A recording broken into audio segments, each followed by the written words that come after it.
Halo semuanya.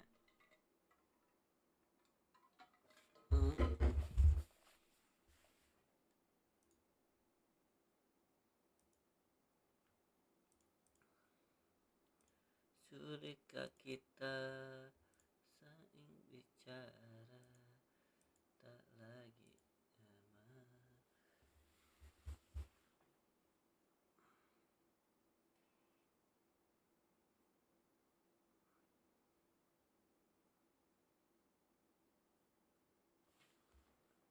Siapa yang tahu, siapa yang mau, kau di sana, aku di seberangmu.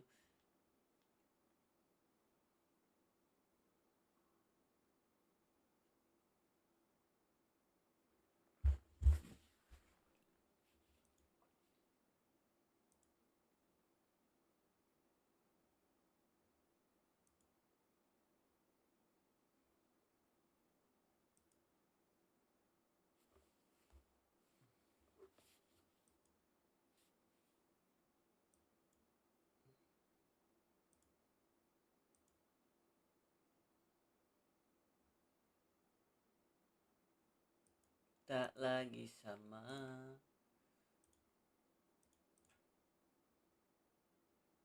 Halo guys.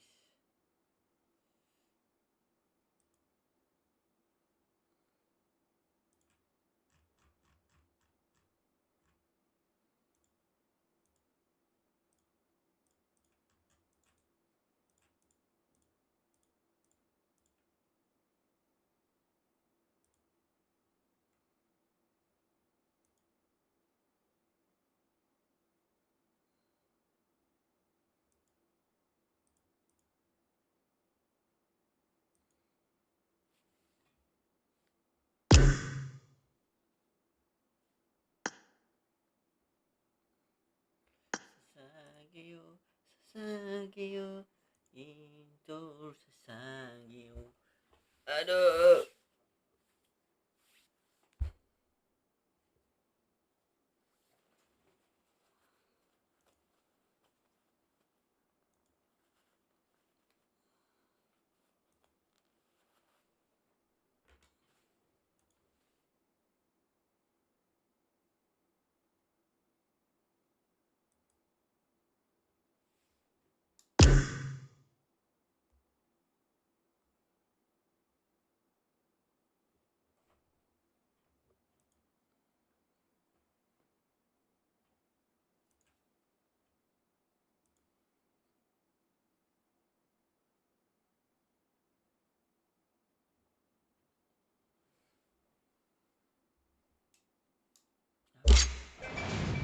Keren sih. Pre-order X-Suite baru. Iya. X-Suite baru.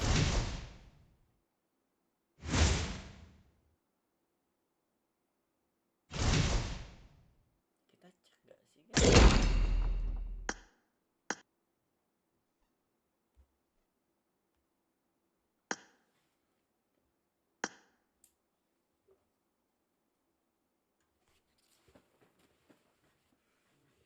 Sasageo, sasageo. 10 lagi untuk mencapai jalur.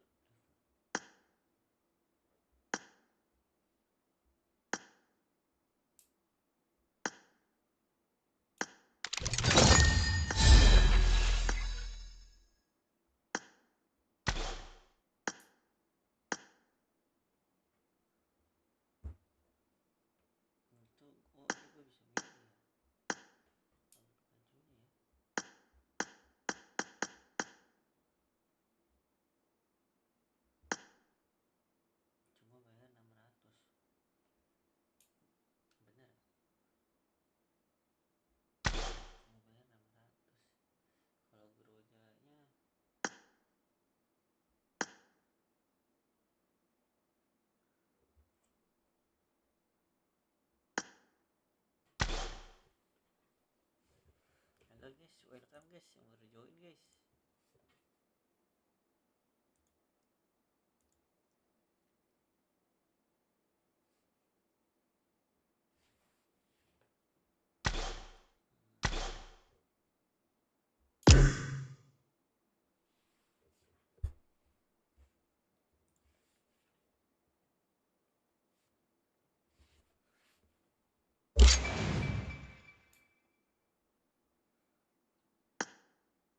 Baju blade baru tapi keren anjir.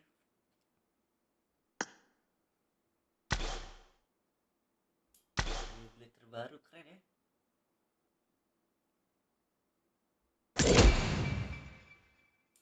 Kenapa? Loh, 0 UC cok.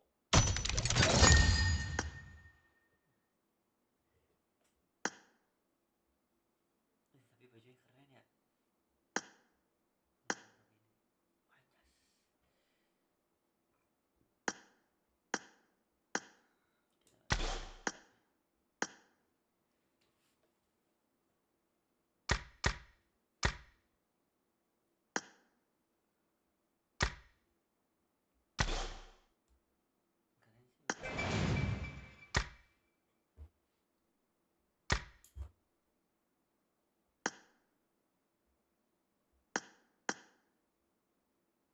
Ini juga keren.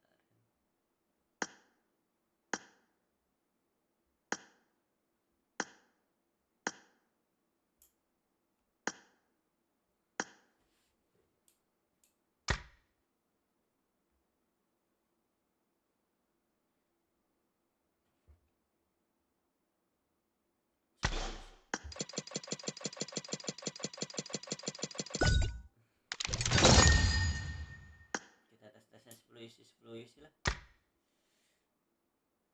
10 UC.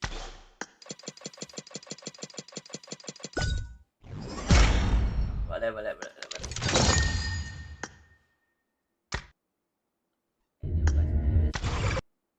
jadi. 10 UC.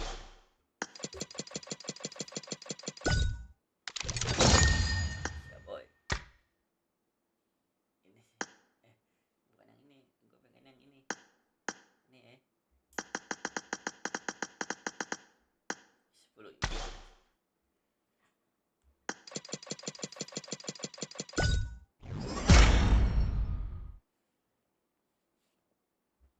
Ini gua pasti dapat tas ya.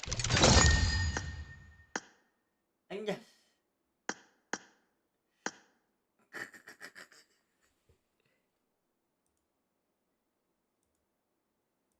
Woi bang main. Nanti mainnya gue santai.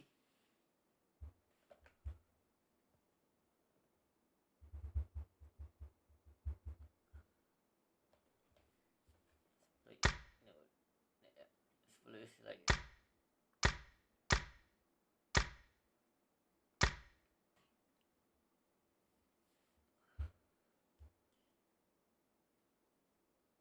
Kakak mabar dulu gue dik. Kak, buyut-buyutnya. Apa itu Bang Ca? Ini gue lagi gacha, bu lagi 10 koin aja gue ya.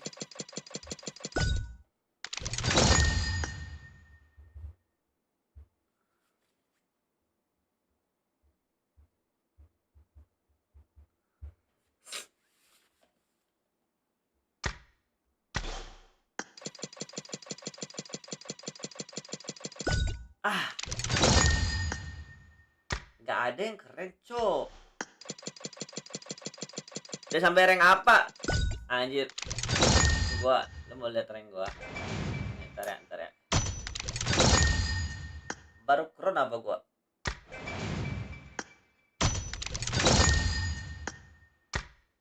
Ntar ya. Lu ranknya apa?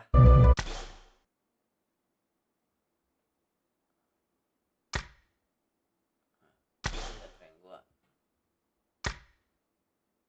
Kebanyakan ini gua mana sih?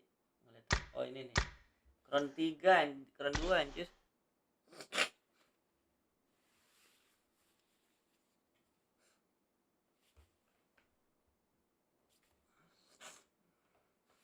Aku masih Ayo guys bang, cari jalan nanti dong. Gue mau nontonin temen gue dulu aja deh.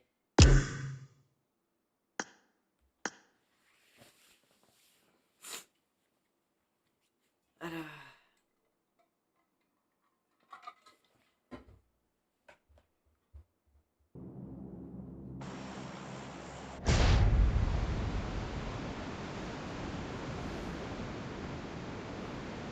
Nontonin turnamen bang, nanti ya.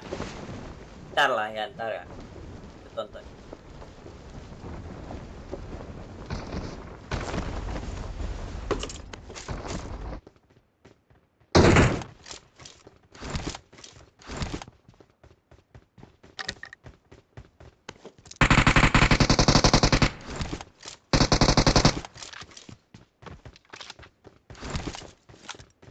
Kalau trap random apa mawar viewer, gua kalau ada kalau lagi minus mabar sama viewer, kalau enggak gitu aja sih gua. Gue suka ada partian gitu, tapi kalau misalkan kurang satu kurang dua ajak viewer kalau ada yang mau main, kalau nggak ada yang nggak main yang main random.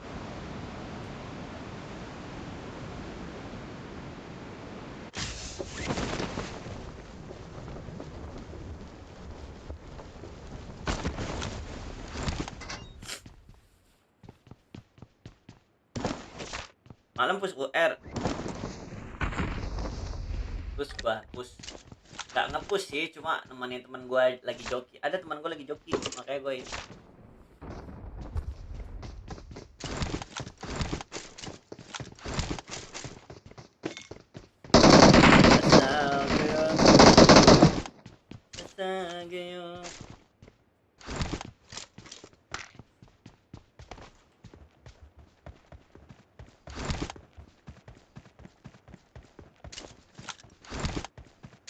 Main lah bang, nanti ya. Joki UR berapa? 2 komaan, 2, kemarin sih gua ya 2,5 ya gua. Kemarin gua season kemarin 2,5. Sekarang season ini gua nggak ngambil karena banyak. Mau login dulu bang, oke dik.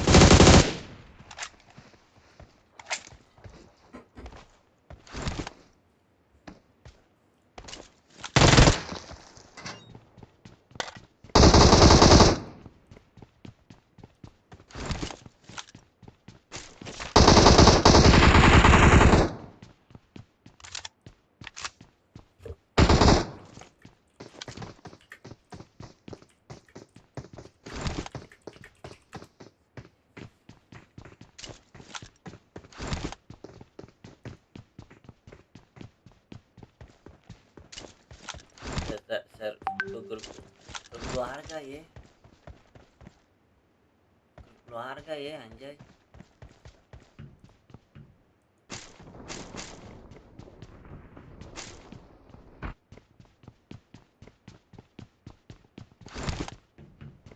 Sasageo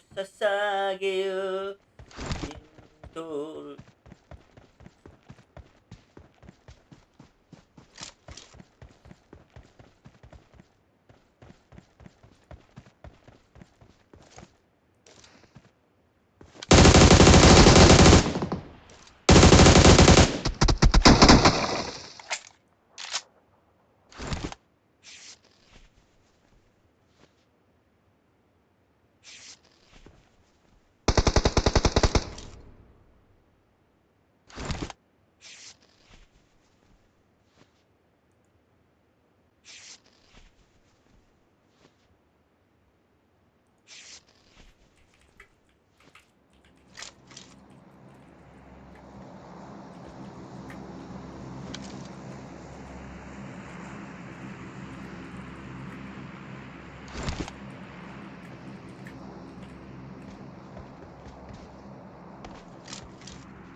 Sageo. Kita lihat si orang, si tompul. Dia lagi TPP si tompul. Turun musuhnya. Ngepron. Oh, kagak jadi ngepron deh.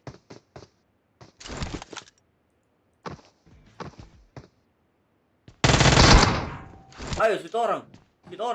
Tahu si orang. Let's go si orang. Nice. Bocek. Wah, ditembak. Apakah si orang akan bisa melawan 1 versus 1? Si orang.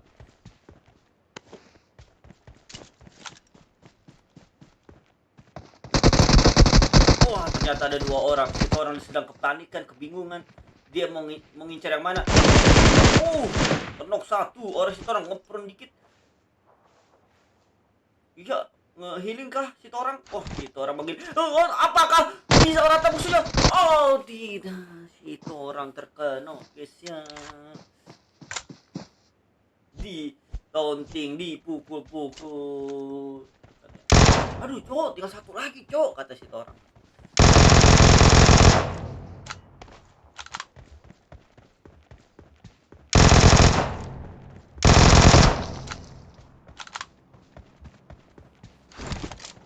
Aduh, cok, tinggal 1 lagi, cok. Mana sih temen gua sih, gitu ya.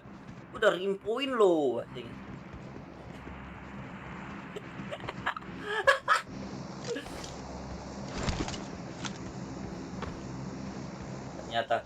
ternyata si orang hidup kembali ya.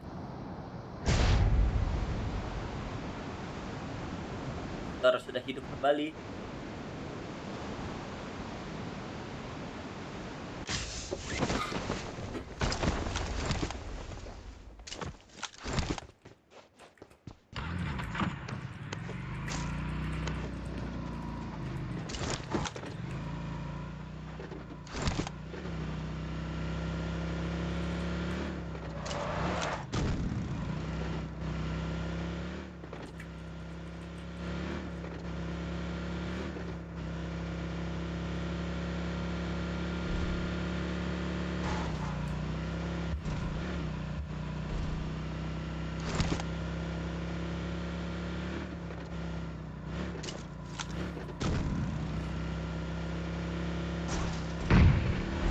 Iya, jadi caster ya. Kita lihat si orang nampaknya di depan ada musuh. Orang mau nyebrang sungai, oh tidak jadi. Nyebrang sungai, berenang dulu dikit ya. Kita lihat ya, apakah si orang bisa mengatakan musuh di live ini. Apakah dia bisa mendapat chicken dinner ya. Oh, ada info nih dari nomor 4 ya. Udah aku bilang ada orang nih di sini. Oke, gue nungguin di bawah nih. Di logan. Gua cover sih. Lu mundur, gua cover sini. Mana, gua cover tanah.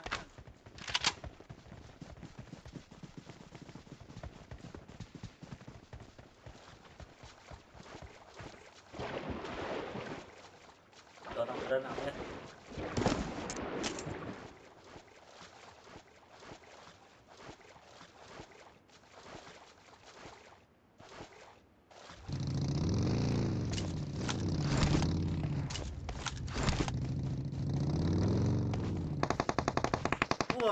Wah, nampaknya dia ujung terkena, padahal sudah diinfo itu di situ ada orang. Kenapa lu kesono? Kan belum diinfo. Bukannya mundur katanya. Zona, bro.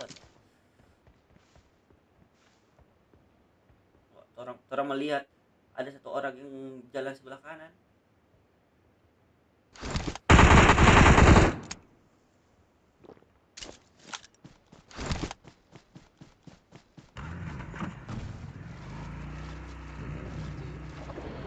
First match here in Irango, but let's focus on the players, of course, that's been getting some titles since yesterday. Most eliminations, most knockouts. We've got Rosemary here coming from Alter Ego Eras after a grand debut yesterday. Man, this guy is like already at the top. Danny's all across the charts here. Everything. Most headshots, most eliminations, highest damage. Even his highest damage is 1,000 ahead of Sky for Fora Esports. Eliminations, 3 ahead of Tony K. We did review that earlier on. Most knockouts, also number 1 as of now. But can he maintain that kind of performance throughout the day? Day 1 was great. But it's not about how you start. It's about how you end. How you finish. So you guys, the teams need to finish strong. But you know what? This is a different flight path from the flight paths that we've experienced yesterday in E-Wrangle. So most of the time we see that the flight paths favoring the south side of E-Wrangles. So we did see a couple of times, teams that chose to drop around the military base. I mean, FaZe Clan at some point, they dropped in here, and maybe even Void Donkey. I think they've had a couple of drop clashes that happened around military base. And Team Secret, they do love to drop around Novo, but it's going to be a different thing right now because we got FaZe on a different spot here, probably close to the rim of the circles. So since that we do see now the initial zone, and it's over to the west side of Erangel here, we can see that Vikings as well as Team Secret now the focal uh, teams that we have inside the zone. Oh, well, what we see on screen, FaZe Clan passing by Sam9, Dewey. Oh, wrong turn for Dewey. Oh, he still get one knock. Okay, follow up, maybe. Did Dewey get it? Did we get the rest of them? Okay, now we have them on screen. And look at FaZe Clan, Dewey actually got it. 2 players of Sam9 eliminated just like that. Yeah, and it's so bad. They didn't even have any weapons to defend themselves with, so that's gotta hurt. But anyway, I mean, Sem9 definitely can still continue. They did have a vehicle, so they can probably go off someplace else and get themselves prepped up before they can get into any fights for stage 1 here. But yeah, that was an unfortunate start for Sem9, but all good, for the side of FaZe, since at the onset they were able to bag 2 points. Yeah, can't complain about those 2 points, right? And because of those 2 points, now they officially move up to number 15, no longer at number 16. Instead, a DRS is the one pushed down.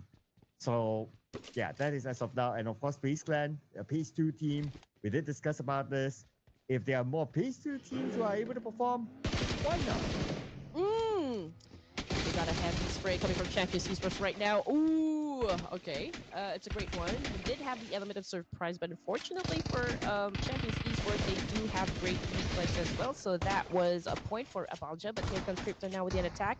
A double barrel shotgun bagging the point. So I think they are winning the fight. Is Alter Ego Ares winning the fight? I think it's Champions though. It looks like Champions. Alter Ego, they might only have one player left on the other side. Make that 2. Rosemary and Krypton, the final 2 players for Alter Ego. Alpha and Daybot. It's on the ground. Rosemary gunned down. Now it's only one player left. Can he be the hero for Alter Ego as Champions Esports? They're marking him down. They know that they're inside the building. And Champions Esports will wipe out Alter Ego. Well, there goes your pick, Sir Cloud.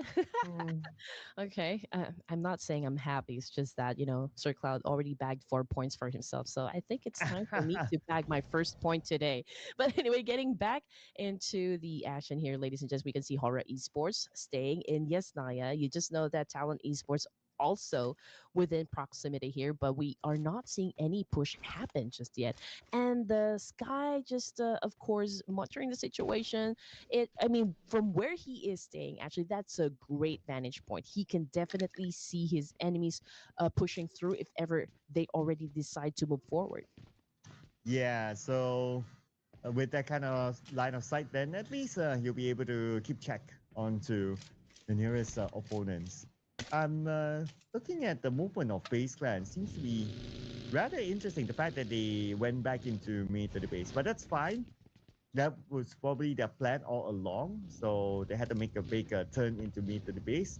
But the moment they want to cross the bridge, they will be unchallenged. So that's okay for them. Circle-wise, it is a 50-50 between the northern side and also main peninsula. So this will be a challenge for these teams to decide on where to go. But I would also expect that Gaka Mountain to be a focal point for these teams. Now, Sem9 and Vikings. We got Micah on the screen right now using, okay, he does have a shotgun and an AKM. Okay, those are two lethal weapons right here. We got teens, of course, with a DPS as well. Here comes the attack. Oh, he lost to that fight. Micah effectively actually executing that plan that he had, jumping from the second floor to the ground just to catch him off guard. And at least M9, they score back 1 point. And they are now around the area hospital, which is it's an okay position in the circle, but you don't want to be in a overly obvious position. But it's obvious to Viking now. I wonder if they want to try to crash in and take advantage or seek revenge for their fallen comrade. As they should have the information that they have more players or more numbers against M9. Well, if you do have the numbers, that would always be the advantage. But here comes the Savior again at the top of the Gatka Mountain. I'm pretty sure that there will be other teams that will challenge them for this very spot, since it's a focal point here in the zone. And as for the teams that will try to make their way coming from the east side, I feel like there will be a lot of cleanups that will definitely happen right at the rim of the circle. Probably Rozok. I think Rozok part is going to be a bloodfest right in there, just because of the amount of teams that are headed towards that specific direction. But as for Facebook becoming from the military base, I think it's going to be a clear entry point for them. So I feel like, they're still going to be safe here. But as for like Horror Esports, Stalin, we also got Voin Donkey. I feel like at some point, even before we get to stage 3, perhaps, I think a fight is definitely going to ensue here. Yeah, especially around the Gakha Mountain, that could potentially happen too. As well, yeah. Yeah, that's quite a valuable position. So I would expect like teams to go there, but teams are probably thinking of like we might as well wait for stage 2, get a better idea of where the circle is. If it's the Gakha Mountain that we need to take, then these areas will need to be prepared to defend. Well, for BTR as well as Sem9, perhaps I think like if they're gonna go for the top of the mountain here, it's gonna be an uphill battle, literally. But D Savior, these guys haven't always been a tough competitor in any tournament, so I feel like today they have their eyes set on like at least being at the top 5. We need D Savior to show up in today's set of matches. They're playing it kind of chill, but yeah, the audience is kind of already hungry, from some action coming from this amazing Vietnamese team. And as for the other teams, we got RQ on screen right now. They are going to come from the north side of the circle because they have been staying around north of Jorgapool, but I feel like this time it's inevitable. They're going to come and have a conflict with Team Secret as well as even maybe Tribe Aramasi just because of their overall position. Yeah, and based on this circle as well, the Gakha Mountain will be an interest for a lot of teams. I noticed that BTR is by the foot of the Gakha Mountain, and we are thinking about challenging the Xavier. So that's something that we will observe. So far, no fights erupted yet. For the other teams, some of them decide to still stay at the north, including Team Secret. But since stage 2 is this kind of circle, it's very, very likely they will pull to the main peninsula. So I'm sure Team Secret is aware of that. Now, back onto the Gakha Mountain.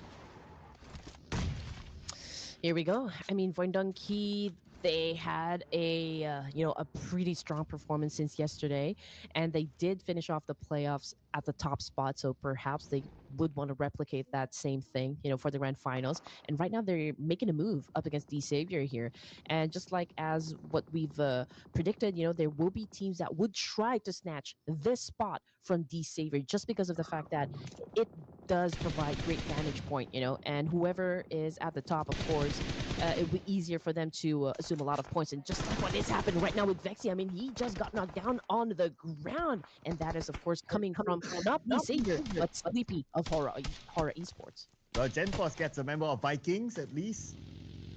And inside of South Jogopool, the other members of Vikings are deciding on where to go. And they'll probably leave Jogopool now. It's not worth it for them to continue to stay there. And they're splitting up. One is going all the way to the left, and Superman is cutting across Hospital. Probably both teams or both players, they're just spreading out, gather information, where's the best spot to be at without any other teams, and then they will meet there. Okay, I haven't seen DRS just yet, but we all know DRS. It's always a late gameplay. They always prioritize, of course, to be in a strategic position, just so when it comes to like the latter stage of the matches here, I feel like that's the time that they're gonna start racking up points here. But for now, it's still early since we just at stage 2, so I feel like they're still making their rotations. But anyway, for Bigatron, and these guys love to stay in the middle of the circle here, so they're not afraid to engage in any fights whatsoever. If we're going to be talking about their current position, they're close and also within proximity with D Savior. They are probably at the foot of the mountain here. They're also close with the boys of Selcom DG Alliance. So those are just the possibilities, of course, of like encounters we can witness in just a while. And where will the circle go that will force their encounter? Gaka Mountain! Alright. We got BTR at the foot of the Gaka Mountain. Still D Xavier on top of it. No team really wants to challenge D Xavier yet, but they might be forced to with this sort of circle because not everybody can play on the lower ground. There's not enough space. Hmm. Absolutely right. But anyway, Voindonki already at the deficit here. I mean, we also what happened with Vexi just moments ago. They tried to go up against the Savior, and since they realized that hey, this is not going to work out for us, they stepped back. But unfortunately, they lost Vexi. But here comes the attack now. Razak defending himself, and he was able to shut down 1T in an instant. So that is a job well done for Razak. Even though Voindonki is already at a disadvantage here, they're not afraid to get into any fights here inside a battlefield. Oh, that's only one. And now it's only Superman left. The final player for Vikings. What a difficult spot. I guess he's just trying to, I don't know, grab the attention by shooting the ground. I'm not sure what Superman is doing there. Or he's trying to make a hole so he can hide in it. Oh, Like Joe will make a hole in his body with that nade and Vikings is down. I don't even understand what he was doing, but okay, he must have a reason for it. I mean, he should be pointing that gun to his enemies, but yeah, he's just pointing it in the air, probably the ground. I don't know, maybe he's also having some sort of technical difficulties. We don't exactly know.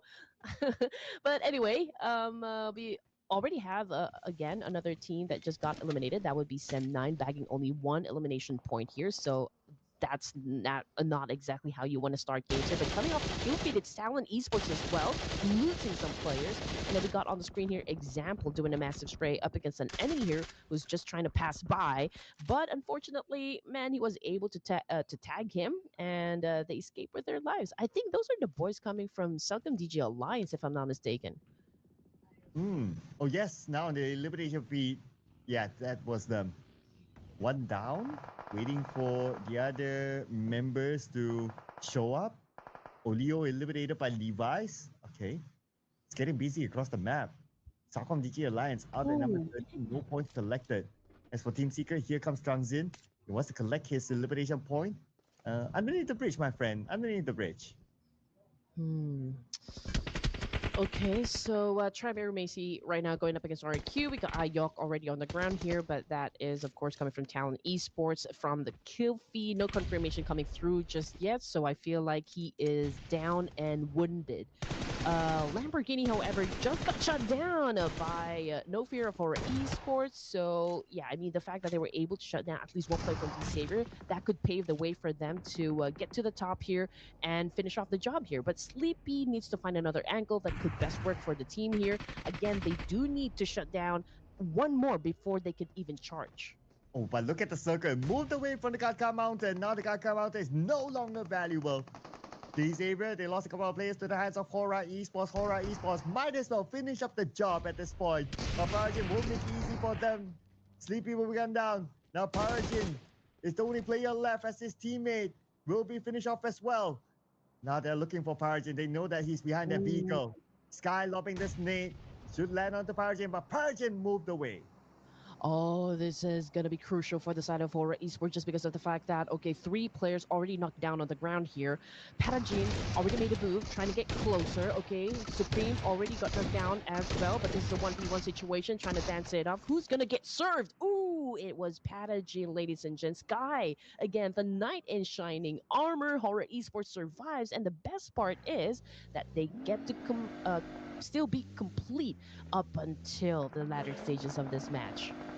Yeah, and still, so far, what they have collected is 5 eliminations. So that's still pretty nice. One of the most eliminations collected so far. As for DRS, a team that needs a lot of points on the board to get out of page number 2. On the outside of the circle, they see teams rotating past the Gadka Mountain. So they have an idea that, okay, a lot of teams are on the right side. Maybe if you want to play a bit safer, we can rotate to the left. Hmm. Hmm. Huh, okay, what I'm seeing right now is the possibility of Tribe Aeromasi going up against FaZe because they're close to each other. Both of the teams here are holding on to a compound, but I don't see Tribe Aeromasi pushing for now just because of the fact that they are outnumbered by FaZe. And I feel like FaZe had, I mean, they've already positioned themselves better compared to Tribe Aeromasi. So to actually push forward now could be not good on the side of Tribe Aeromasi. But let's see what's going to happen because we've got some teams coming from Gapka, of course. That would be DRS and Horror Esports. And I feel like over to the east side, southeast side, there will be a lot of fights that's definitely going to happen here because BT are also standing guard over to the south side and might have an altercation with DRS. Yeah, and BTR, they are found by those teams. Not forcing their fight yet. DRS passing by, trying to get into the circle. They don't necessarily need to focus on the BTR to get in. But um, BTR don't need to focus as well. They can let example go because there's a bigger team to focus, and that's Hora Esports from the Gatka Mountain. That the moment they come down, if they choose to come down the DRS side, then they will surely take that fight. But it seems like Hora Esports, no, they're going to move the other way. Now BTR is going to try to take advantage of this situation and try to collect that point onto example. Yeah, this is definitely going to be a bloodfest just because of the fact that we do have three teams here trying to have a trade off. But I feel like DRS is not in the best of spots just because they are actually in between BTR and Horror Esports. And now that the circle already shifted, oh man, this fight will now have to push through. I mean, let's just see which of these three teams are actually going to step into the circle while Delta back to his point. No Fear already gone. And then Delta, of course, trying to go for that second piece of kill. And yes, he was able to bag it, but unfortunately, he gets tagged as well. And Sleepy finishes off Delta. And for the rest of DRS, Kante and example, it's going to be hard for them to move forward. Circle doesn't favor them. BTR is still onto them. Kante sends a nade onto BTR, but a little bit too short. BTR, they're cooking their own nade as well. Look at Federalis and his nade. If they can get this knot, they surely charge forward to finish off that elimination point. Now GK as Hora Esports. Razy comes in, and that is the end of Kante. Oh man, okay. Now we love what is happening on the screen here just because we only have 9 teams remaining. And just like that, ladies and gents, Horror Esports, I think, also got eliminated. That's a confirmation coming through. But Bigatron, okay. They seem to be doing well. FaZe Clan already managed to book 3 points in the pocket. We got Team Secret coming from the east side. DRS also got eliminated, which brings us down to just 8 teams remaining over here. And I do hear a lot of gunshots from the surrounding place, and I feel like, yeah, it's Vampire Esports right now going up against Bigatron by Vitality. Uh-oh, and this is not looking too good for the side of Bigatron just because of the fact that 2 of the players actually cooped up inside that shack. Yeah, and if they can send one nade across, then it will be good enough. But instead, Onzens knocks down Malabik. Federalis is still there together with him. And now they're sending nades across. This could be a big one here. First nade exploded. Federalis is still fine, but Malabik is still bleeding out. Tony K cooks his nade together with Onzens. And that is it for BTR, the 2 players out to the hands of Vampire. I mean, it was a pretty obvious outcome just because of their position, but it's okay. I mean, this is just the first match this evening. Plenty more chances that they could make up for those lost points. But anyway, 7 teams remaining here, and Vampire Esports taking their sweet time. Yeah, they're not getting into any engagements whatsoever. Probably going for zone control since they're the only teams down south, and most of the teams already up there. We got RQ, FaZe, Tribe, Airbase, Burn Donkey, Team Secret. Secret, and even Cast, coming from Champions Esports, the last remaining player here. Okay, I was about to say that his position might not be compromised just yet, but GK here, man, I think he smelled blood, and now he's hunting down this last player from Champions. Mm. Oh, Yeah, that's it. The final blow came from Trangzin, eliminating him.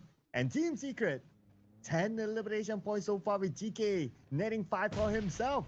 And now Trangzin is looking for his next elimination. But the next team is no pushover, Vampire Esports. okay. I thought they're gonna get, like maybe wait up until the other teams decide to go at it. But I feel like Vampire Esports cannot wait any longer, and just in time because the zone already shifted once more, and it had favored the north side. So it only makes sense that they're going to challenge up the boys of Team Secret here. Right now, we are looking at Vampires. They do have that high ground. It's a potato hill, yes, but you always have to make all the advantages work to your side, and that's exactly what we are seeing coming from Vampire Esports. Now we got Trang already down on the ground here, which is, of course, puts Team Secret in a world of danger here. We got Frankie cooking up a nade here, but can he shut down even at least one from Vampire? For Vampire, they are still a 4-man strong squad.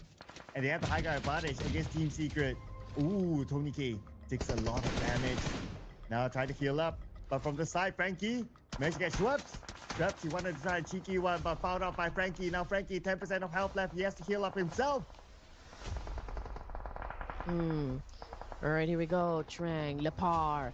Man, kill feed already starting to light up here, ladies and gents. It's a domination coming from FaZe, bagging 5 LMs right now. It's going to be tough. We still cannot really pinpoint, out of these 5 teams, just who is going to bag the winner chicken dinner. Right now, as we speak, we got Shrebs down on the ground. I don't think a pickup is still going to happen, or is it still going to happen? I think it already happened. But if we're going to be looking at the charts here, it's actually FaZe Clan who is.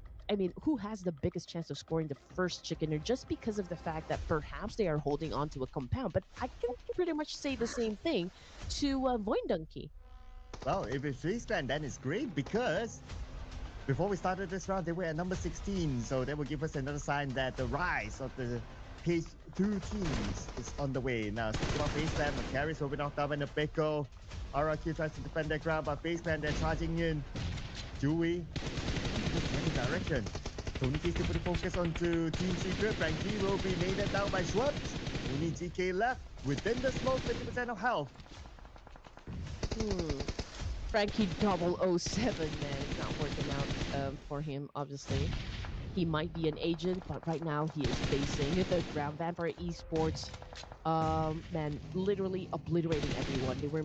They already managed to bag 9 points for themselves. I think we got Shreps over here bagging most of the kills. We got Newsy popping off some smokes here, getting ready perhaps to maybe challenge some of the boys of RQ. We don't exactly know just yet, but I can see it's Void Donkey right now having the trade-off with RQ. Okay, the Peko now cooking up his nades. Who's at the side? Okay, okay, that's one there. What a nade by the Peko! Nice 3-pointer on the Gacho to finish him off. And now, top 4 teams still. FaZe Clan still full squad. Vampire Esports full squad as well. But for Void Donkey, only Razak left. He will be still in this game to hold on for positioning points. RRQ, they're no longer putting too much attention to him. They're planning their next move. You know what? I'm pretty sure that RQ already knows that they have the advantage. They have the leverage up against Void Donkey, but somehow they're not leaving the compound just yet. But perhaps, because of the fact that they can see FaZe Clan from that side of the mountain right there. But then again, FaZe Clan is, well, busy dealing with Vampire Esports, but then we do understand the hesitation coming from RQ, and there you go. The moment Genfuz actually stepped inside the zone, that was already his demise. So we do have one more player from RQ, that will be Peko, and one more player coming from Void Donkey, that will be Razak. So I feel like both of the players here are just going to focus on longevity. Macarius is healed up, and Tony K probably thinking of flanking him. Macarius, he has to get away. He's probably surrounded right now. And Vampire Esports is still not letting go of FaZe Clan. Red Bull is inside of hospital, but inside hospital is not within the circle. Now FaZe Clan will take advantage of taking up this high ground since Vampire Esports, they abandoned it. Okay, here we go. The fight continues on, ladies and gents. And Pegco, that's the confirmation coming through. Our Q just got eliminated here, which brings us down, of course, to just three teams remaining.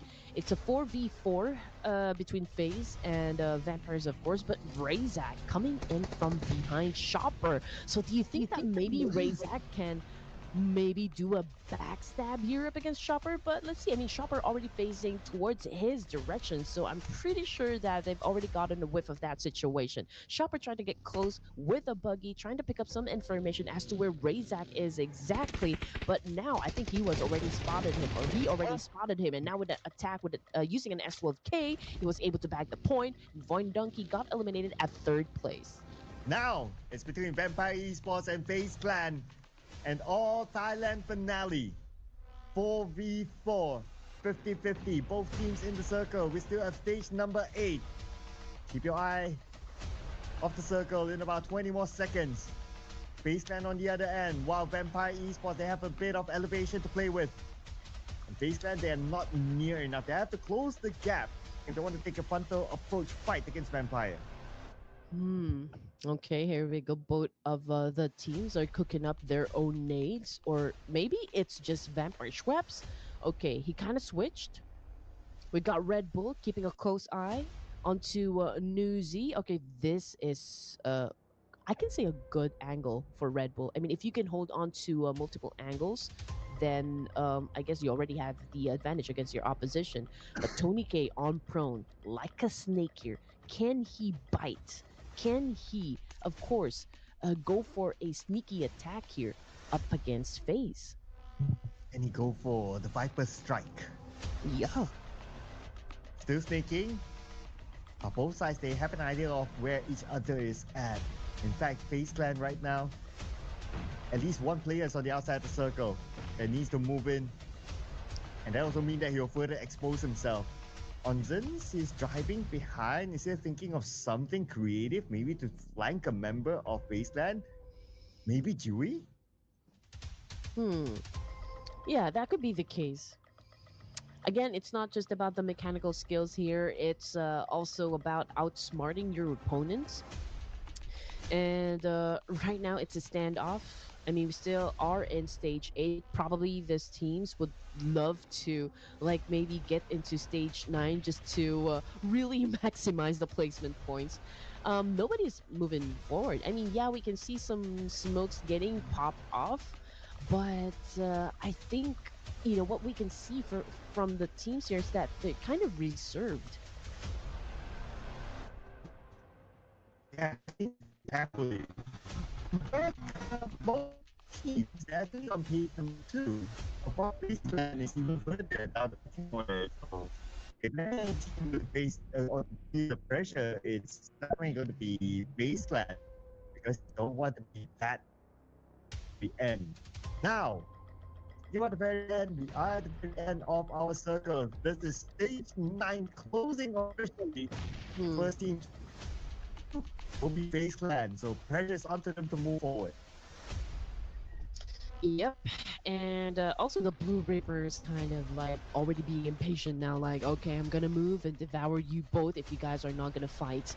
But anyway, here comes Schweppes cooking up a nade here. Could potentially shut down Dewey and Chopper, at this kind of proximity. And there you go, Schweppes with that nade, and Chopper automatically goes down. And now Vampire Esports obviously does have the advantage up against FaZe. Let's see what's going to happen next. Can FaZe still counter? No, sir. Dewey again caught a nade to the face here, and Vampire Esports continues to dominate with those great eliminations. Oh, on the rampage right now is Vampire Esports 10 eliminations. Here comes Red Bull. Red Bull will get one, but from behind, Red Bull shot by the final player of Vampire Esports, and Vampire Esports will open their account today.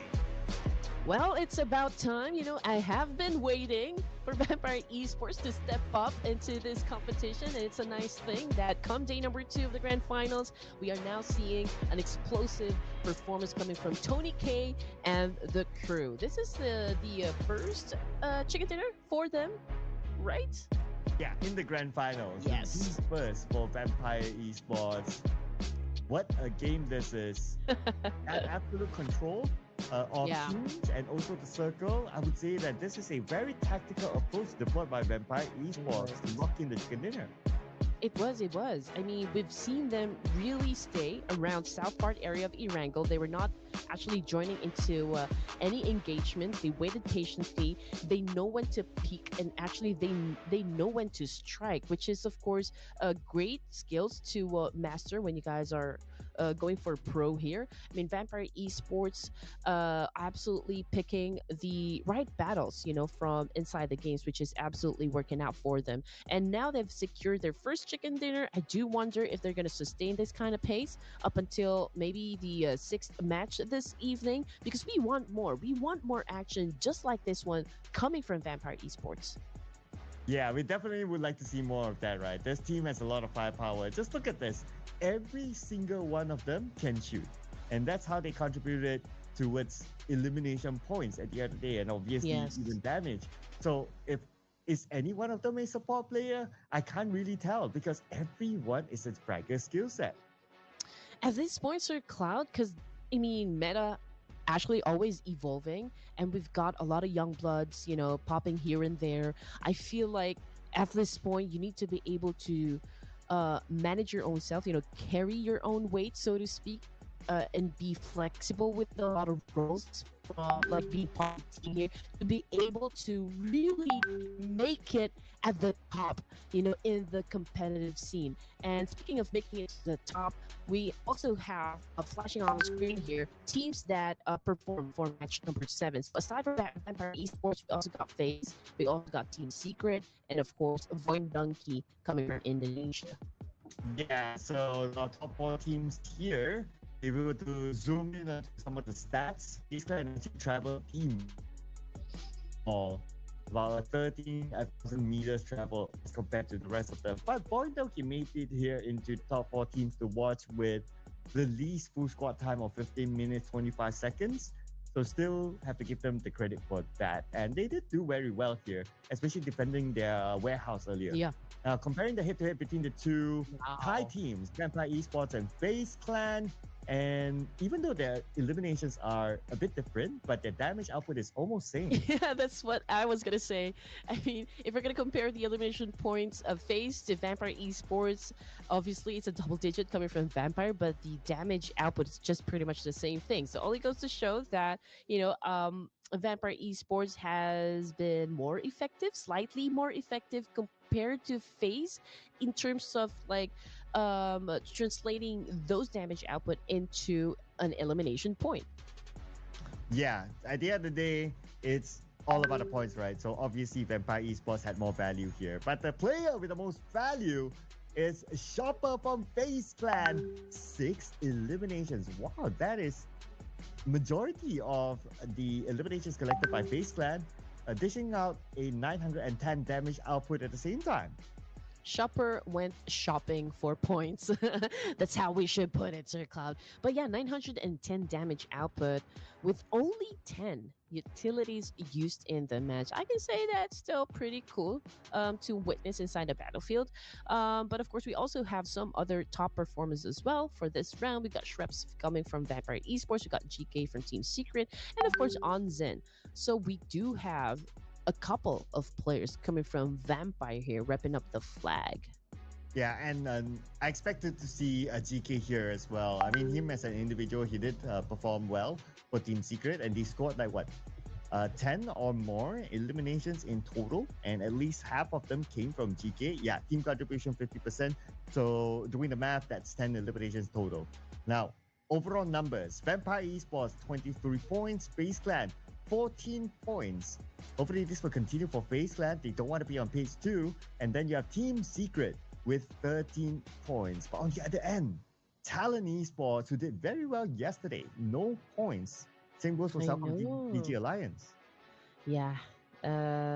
Okay, so I do have a question, and this has been playing in my mind since yesterday. So, I mean, teams they do have the option whether or not they're going to be performing for us, just because, like, okay, we've already secured a slot in the grand finals, and we just want to see like how teams are going to also play, like how they're going to be performing, how are they going to do the rotations, how they're going to be putting up the fights, and going up against their enemies. So maybe that, and also like, okay, I want to make a statement. I want to be the top dogs. I want to show everyone just what I can do, and the rest of my team can bring into the table. So again, so many things that this could play out, but when it comes to like the team's agenda, or maybe even the intention, we don't exactly know. So we are at the mercy of their let's say mood when it comes to like playing in the games. But for the throwables used, it's a total of 253, which is I can say still falls under like an like an average thing that we see on screen here. But for the airdrops, it's a total of 3, which is okay. And Delta was the one who it was a Delta example. It comes from DRS, so that's the longest elimination distance. Yeah, okay. Here are the points here. Those are the stats that might or might not lead to this. So Alter Ego, despite the Muni collecting 1 point this round, they're still at number 1. Talent, no points, still at number 2. Vampire Esports, welcome to the podium spot. With that chicken dinner, 52 points collected, Wow. and it's number 3 right now. But on page 2, if FaceTime goes up, somebody has to go down. Unfortunately, that had to be DRS. Yes, exactly. But you know what? We still have to give props, to FaZe by moving up 5 ranks here and putting out a total of 36 points. And then we got RQ moving up 2 with 33.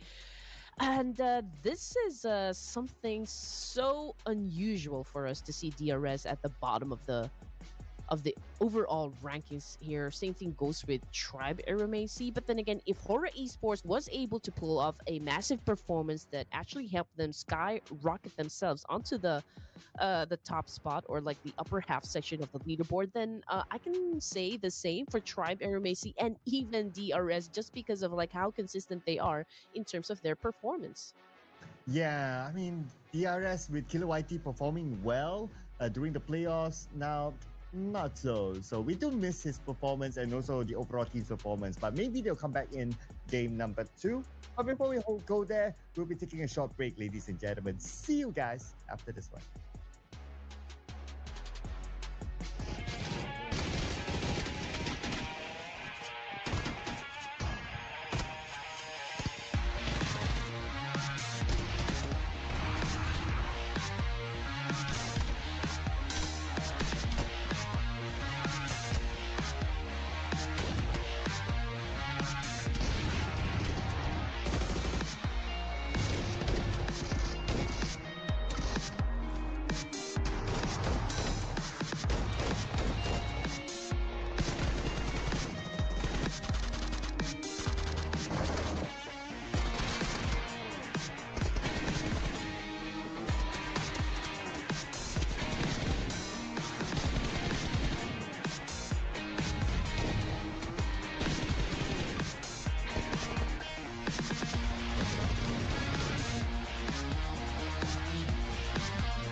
Welcome back, ladies and gents, to Ruthless Invitational Showdown Season 10. Of course, we're already jumping into match number 2, and we cannot wait to start the match. Again, you guys are with us, your favorite casters. My name is Red Queen, together with Sir Cloud.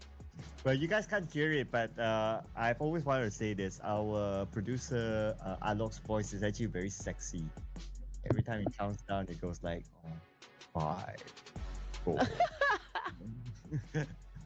Yeah, So, I think he always starts with like, casters ready.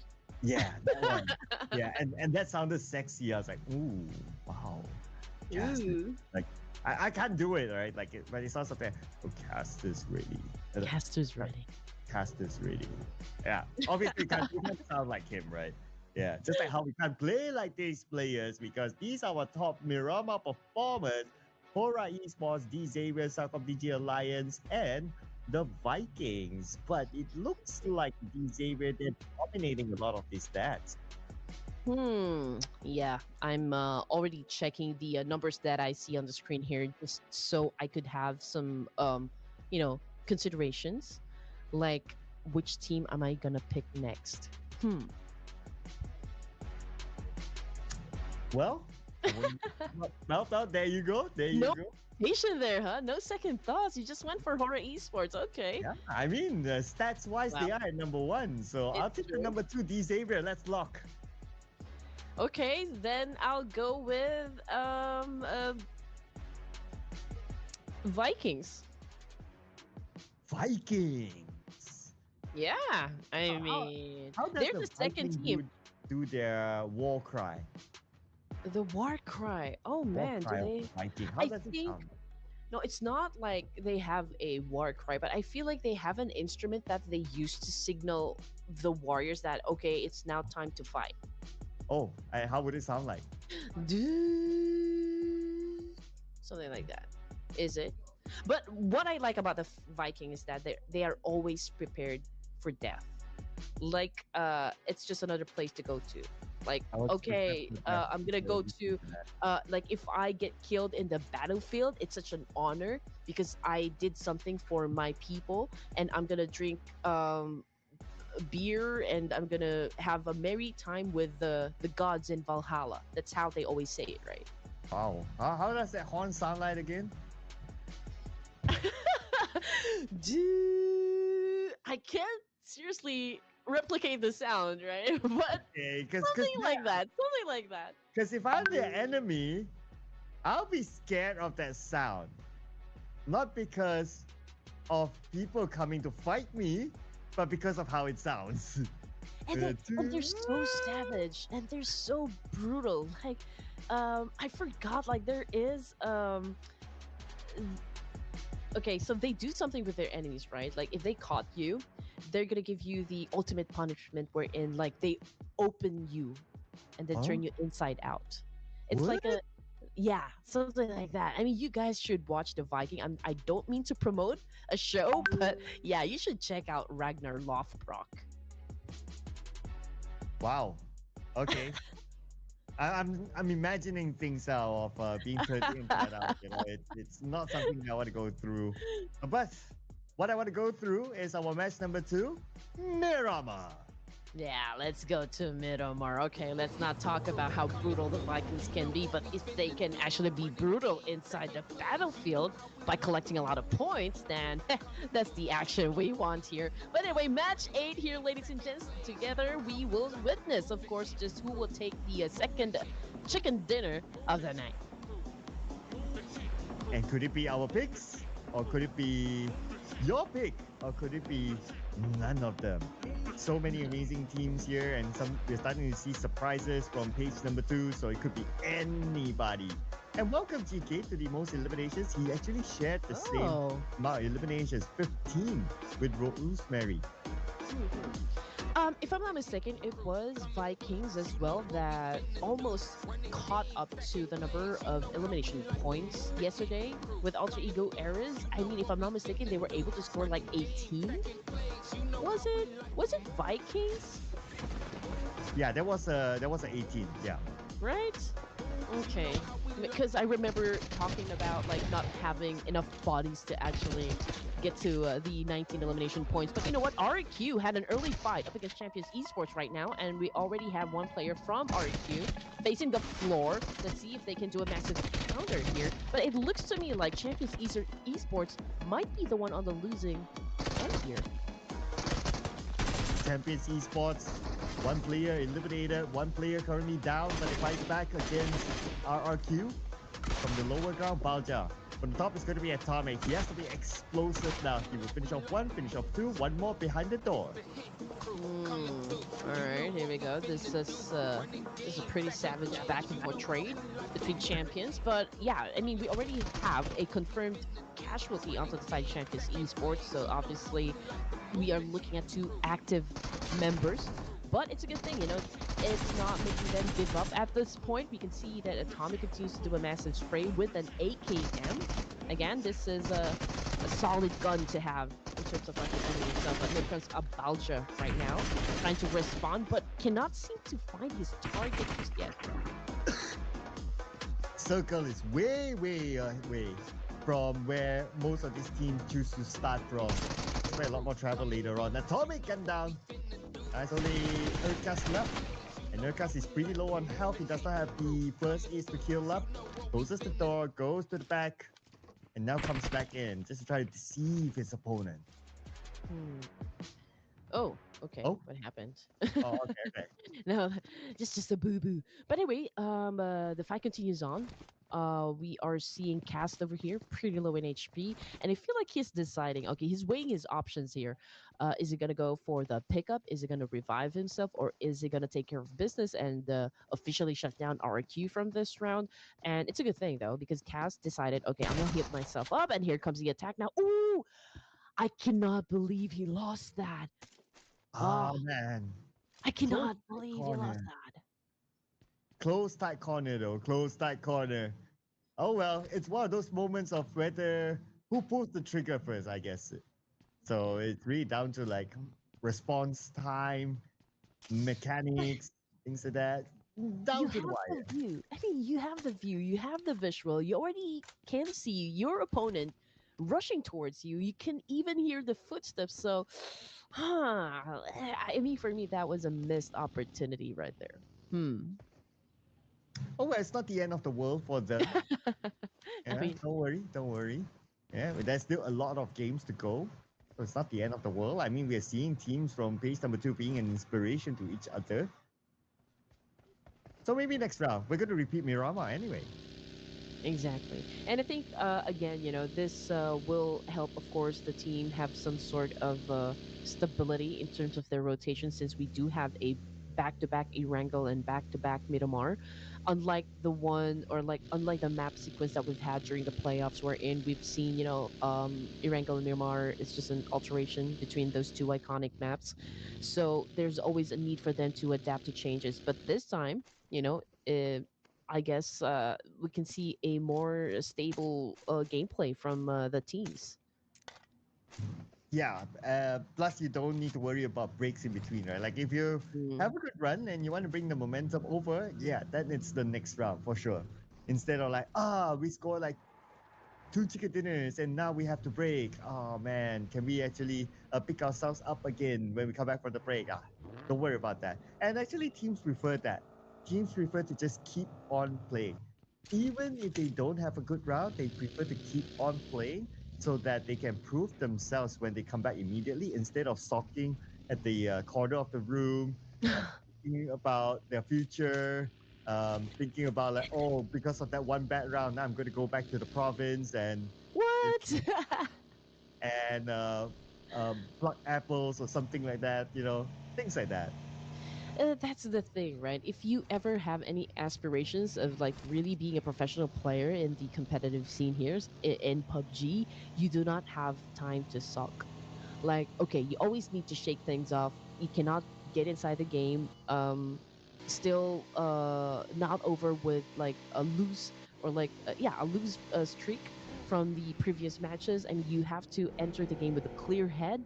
You have to shake off, whatever negative vibe that you have, because it will have an impact in your overall gameplay.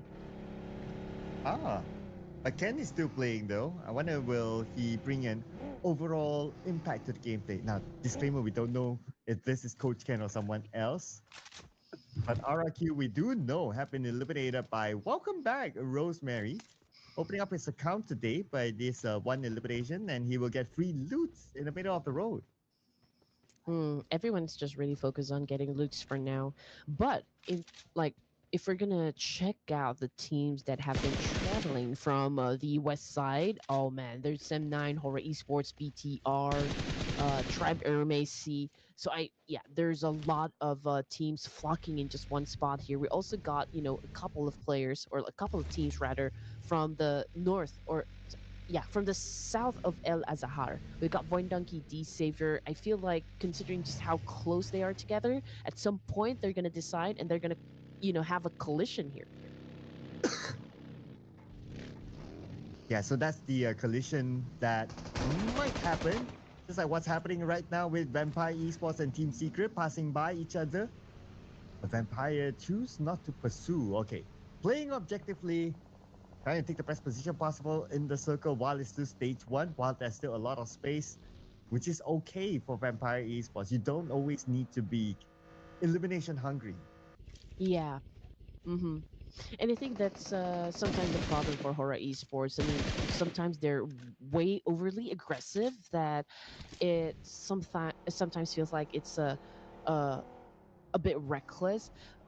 But let's see again, it's really a different side of horror esports that we're seeing right now. They love to engage during the first few zones, but yeah, the big question I have for horror esports is that if they can sustain that kind of aggressive gameplay. But so far they're taking things slow, which is actually good. But BTR Malapi already down on the ground, and this time it's from Delta. Okay, DRS as early as now is getting into fights. Yeah, one player down in the middle of the road, and Malabik will be eliminated by DRS, securing their first elimination. And most teams already in the first circle. That might change coming soon as we approach stage number 2. And the circle, wow!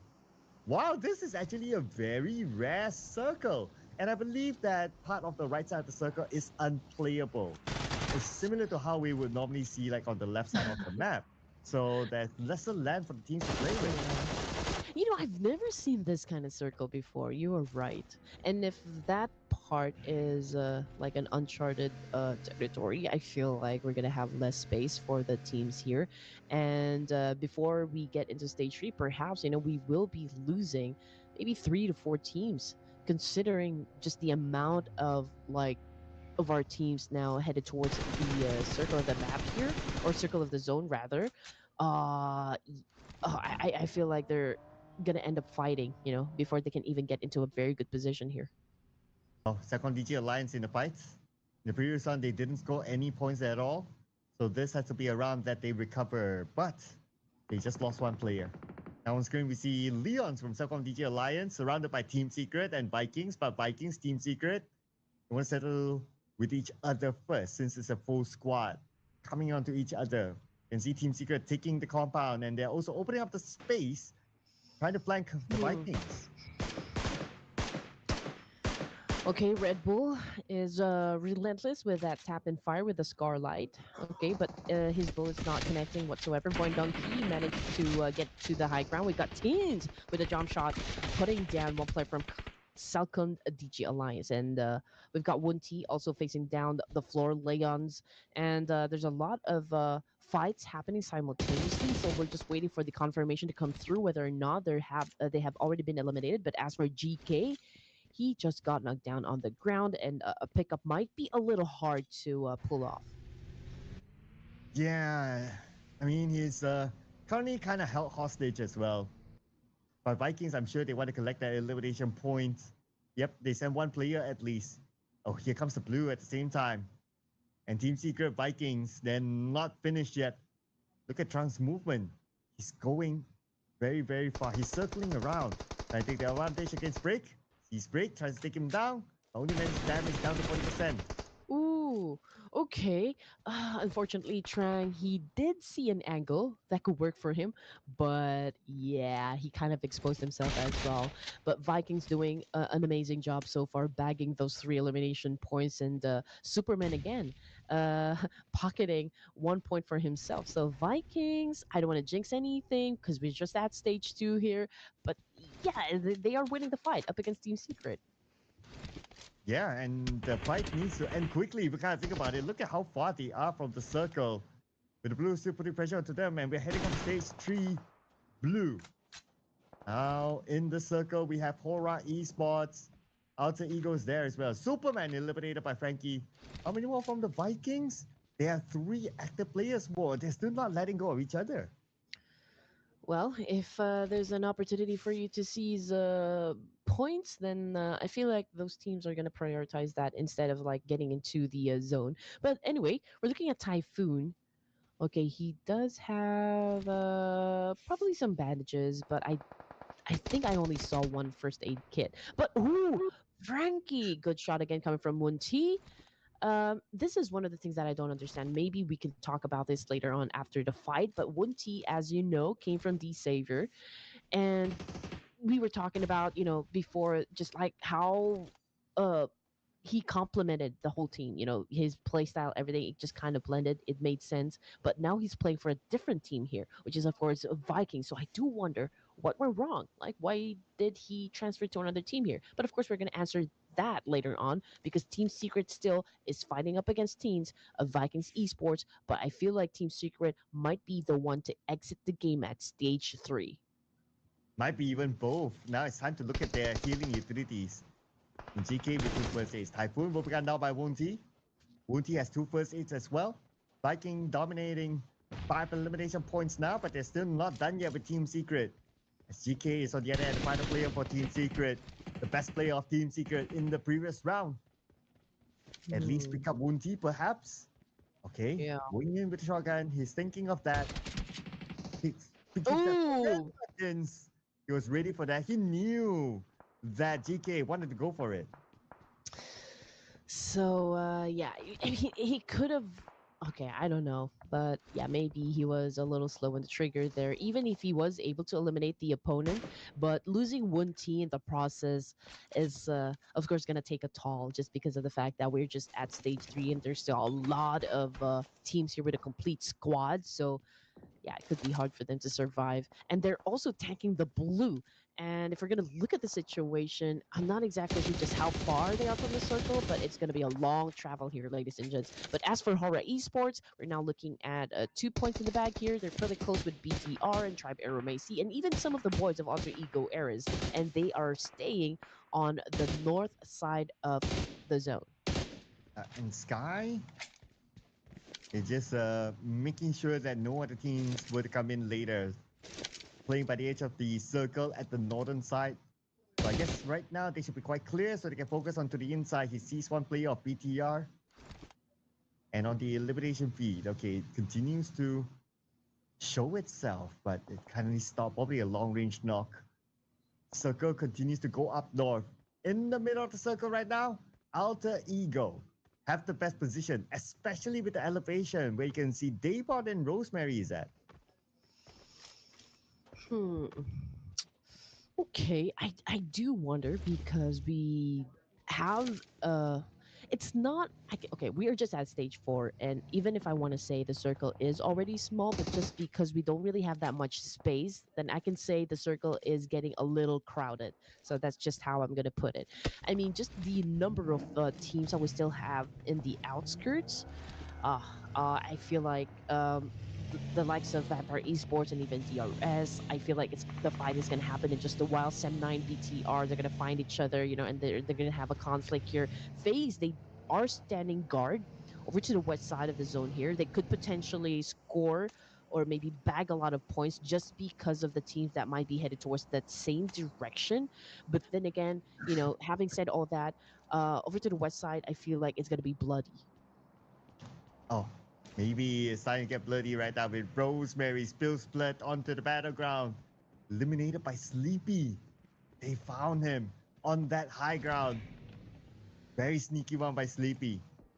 But no big moves yet by Hora Esports. They just choose to take that one elimination and then they'll let it go for now. And no fear. He has been waiting for this opportunity for the longest time and finally he gets off. Hmm. Oh man, BTR.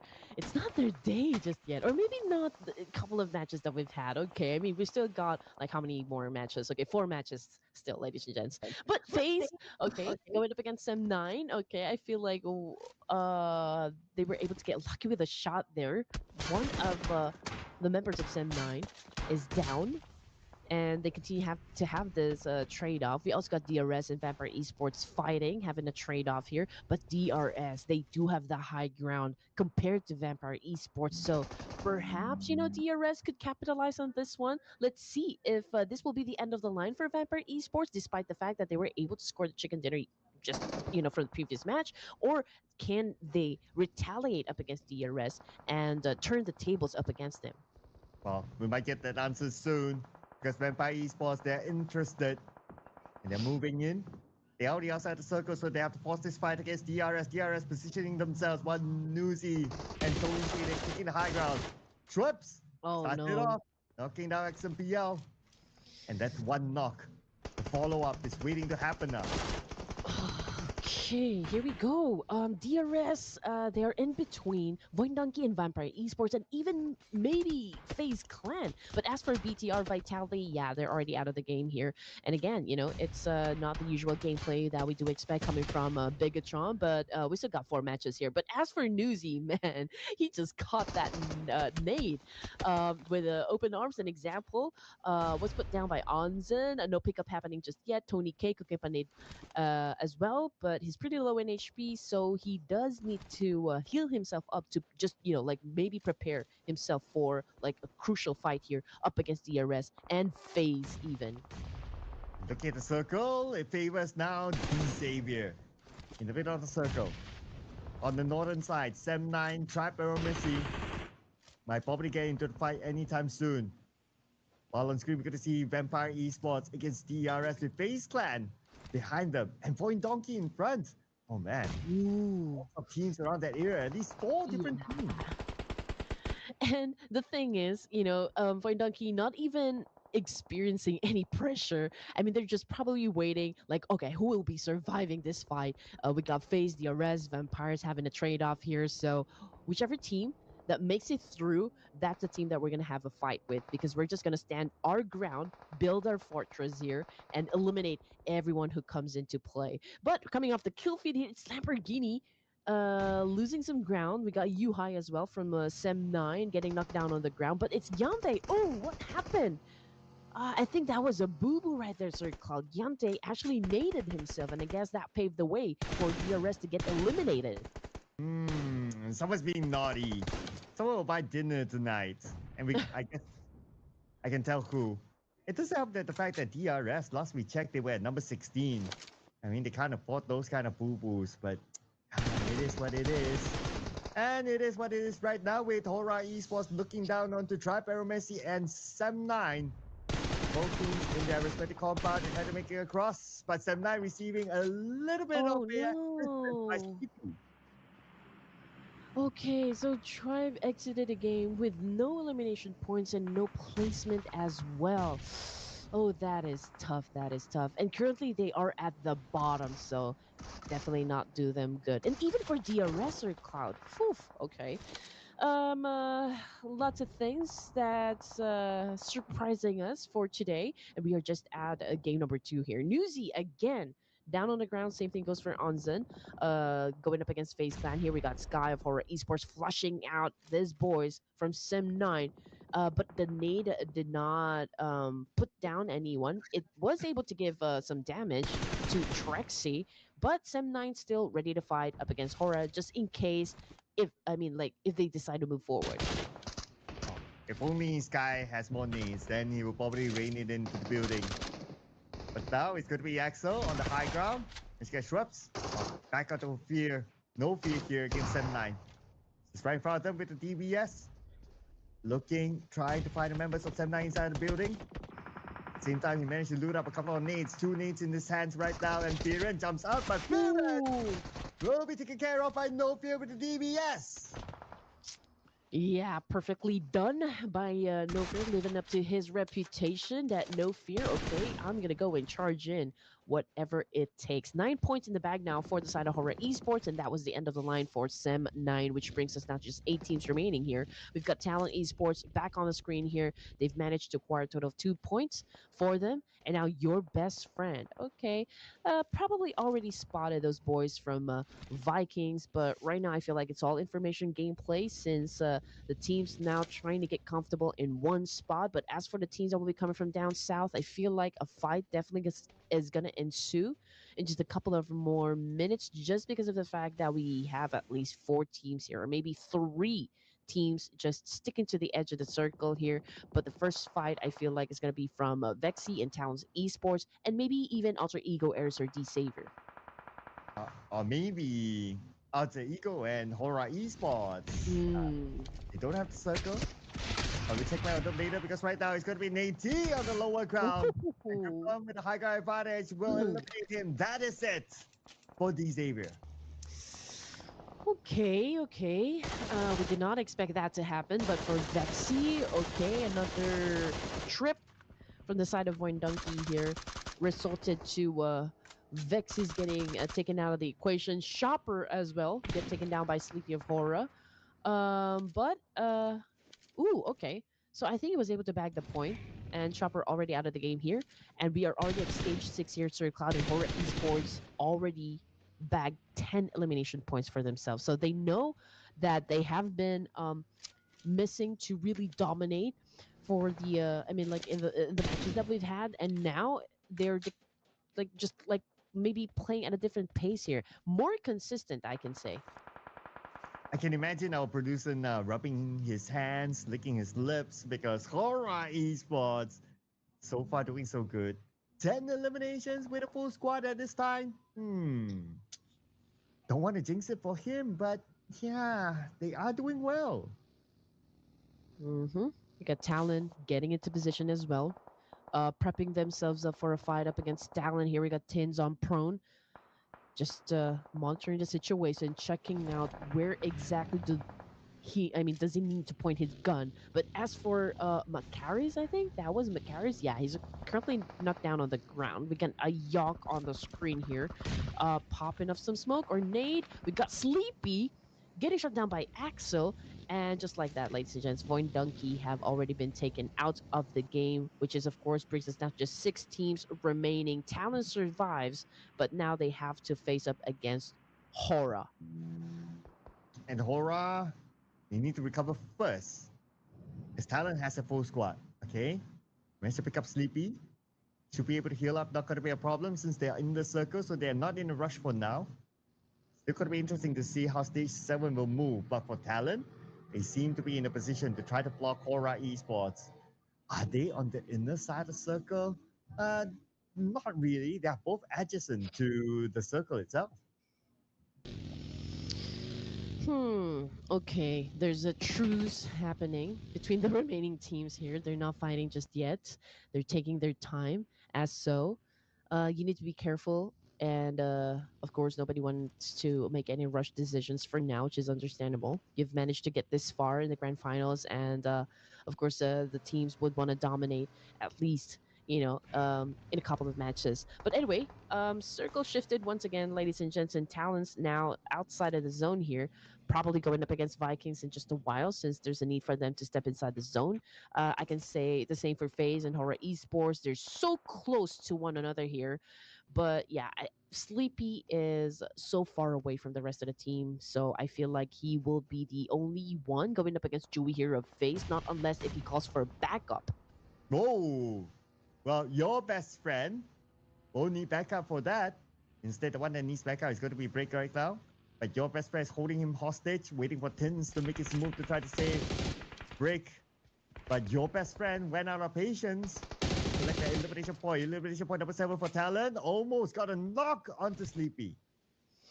Okay, 5 teams remaining now. We got Talon with a 26% of bagging the chicken dinner here. We got Dewey cooking up a nade. Is it cooking up a nade, or is he just watching Horror Esports, of course, battle it out with some of the teams here? But an opportunity actually opened up for Dewey. He was able to take down two players of Horror Esports. It was a bit convenient on his side, but I think he was able to translate one, or at least bag one from Horror. And Horror obviously did not like that. From the kill feed, it's Alpha though, down on the ground by Southern DG Alliance. Yeah, that's where Jimmy OP just got taken out by the zone. Number 5, 1 elimination for Southcom DG Alliance. Top 4 teams right now with Hora Esports. Only left with 2 players. It's going to be down to Sky and Supreme going up against Faceland. And Faceland eliminated by Talon on the other side. Now top 3. Talent obviously has the number advantage, but we've seen this type of thing go down. And even if a team is already at a disadvantage and a deficit here, they can still manage to flip the script up against the strongest team in this round. And for that, that would be Talent Esports to see how they're gonna be playing this one out. So far, they're pretty close with Hora, so I feel like the altercation will happen definitely between these two teams. Alter Ego Eras, they're gonna take their time. I feel like they're gonna let Talent and the Horror Esports battle it out first before they even try to join in the mix here. I mean, again, you need to be able to work all the advantages to your side, and yeah, if you can just do the third party thing, Alter Ego Eras can pull up a massive chicken dinner, and that is it. That's it for Horror Esports. They got eliminated, but with 12 amazing points. So that is a solid performance still for Horror Esports, even if they just got eliminated. Yeah, but I got to give it to Talon as well. 1 rush, and they eliminate Hora Esports just like that. Now they're fully focused onto Alter Ego. Where their final 2 plays are to go. Okay, we see 1, Daybot, and Talon knows exactly where Daybot is at. Your best friend, flanking with Nate. And Daybot's right in front of him. He does it for volley. But I don't think he knows that your best friend is there. That Nate did land on Daybot, chipping himself down to 30%. Not going into mission morph yet because they don't know where the player of Alter Ego is at. And finally they got Daybot. 1 more to go. Where are you? And there you are, Krypton. Yeah, I feel like for Alter Ego Eras, Daybot wasn't expecting that his position had already been compromised. I feel like he was just on prone there, just like wishing, okay, you need to step away from here. But there you go, ladies and gents. Krypton, being the last remaining player for the side of Alter Ego Eras, was the end of the line for him. And the champions of the match is none other than, of course, Talon Esports, winning match number 8 in Miramar. Wow, on the road since yesterday. Yesterday they scored chicken dinners, and now they come back here, day number 2 in Miramar with their own chicken dinner. Looking like a solid team. And it was a clean execution as well for Talon Esports. They did not lose a single player in this round to bring back the chicken dinner together for themselves. I think the question right now is whether or not teams can be consistent for day number 2. I feel like, you know, we always see a different team really pop off in the matches.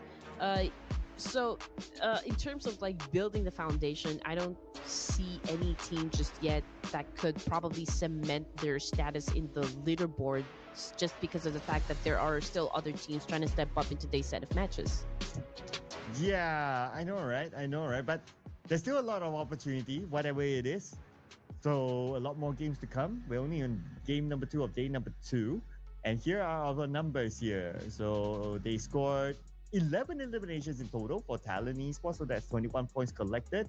And everybody contributed to the amount of eliminations for Talon. Nobody was left behind. I do wonder though if the points were already enough for them to take the top spot, because if we remember yesterday, they did score a back-to-back winner-winner chicken dinner.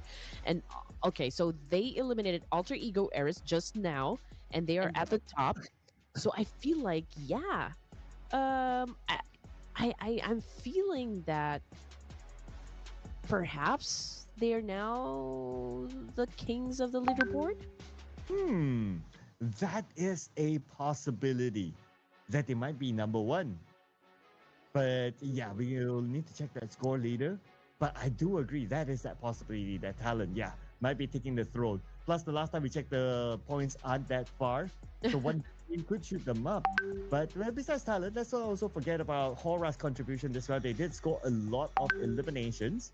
Alter Mm-hmm. Ego play a little bit safer, but we did see a glimpse of Rosemary's brilliance. And then we have Phase 10, who played very, very actively across the map. No circle, they charge forward, they see their next target, they take them out. Yeah, Horror Esports, if I'm not mistaken, was able to get 12 points from this round. And yeah, for this round, they were pretty aggressive. Again, what I'm looking for coming from Horror Esports would be consistency.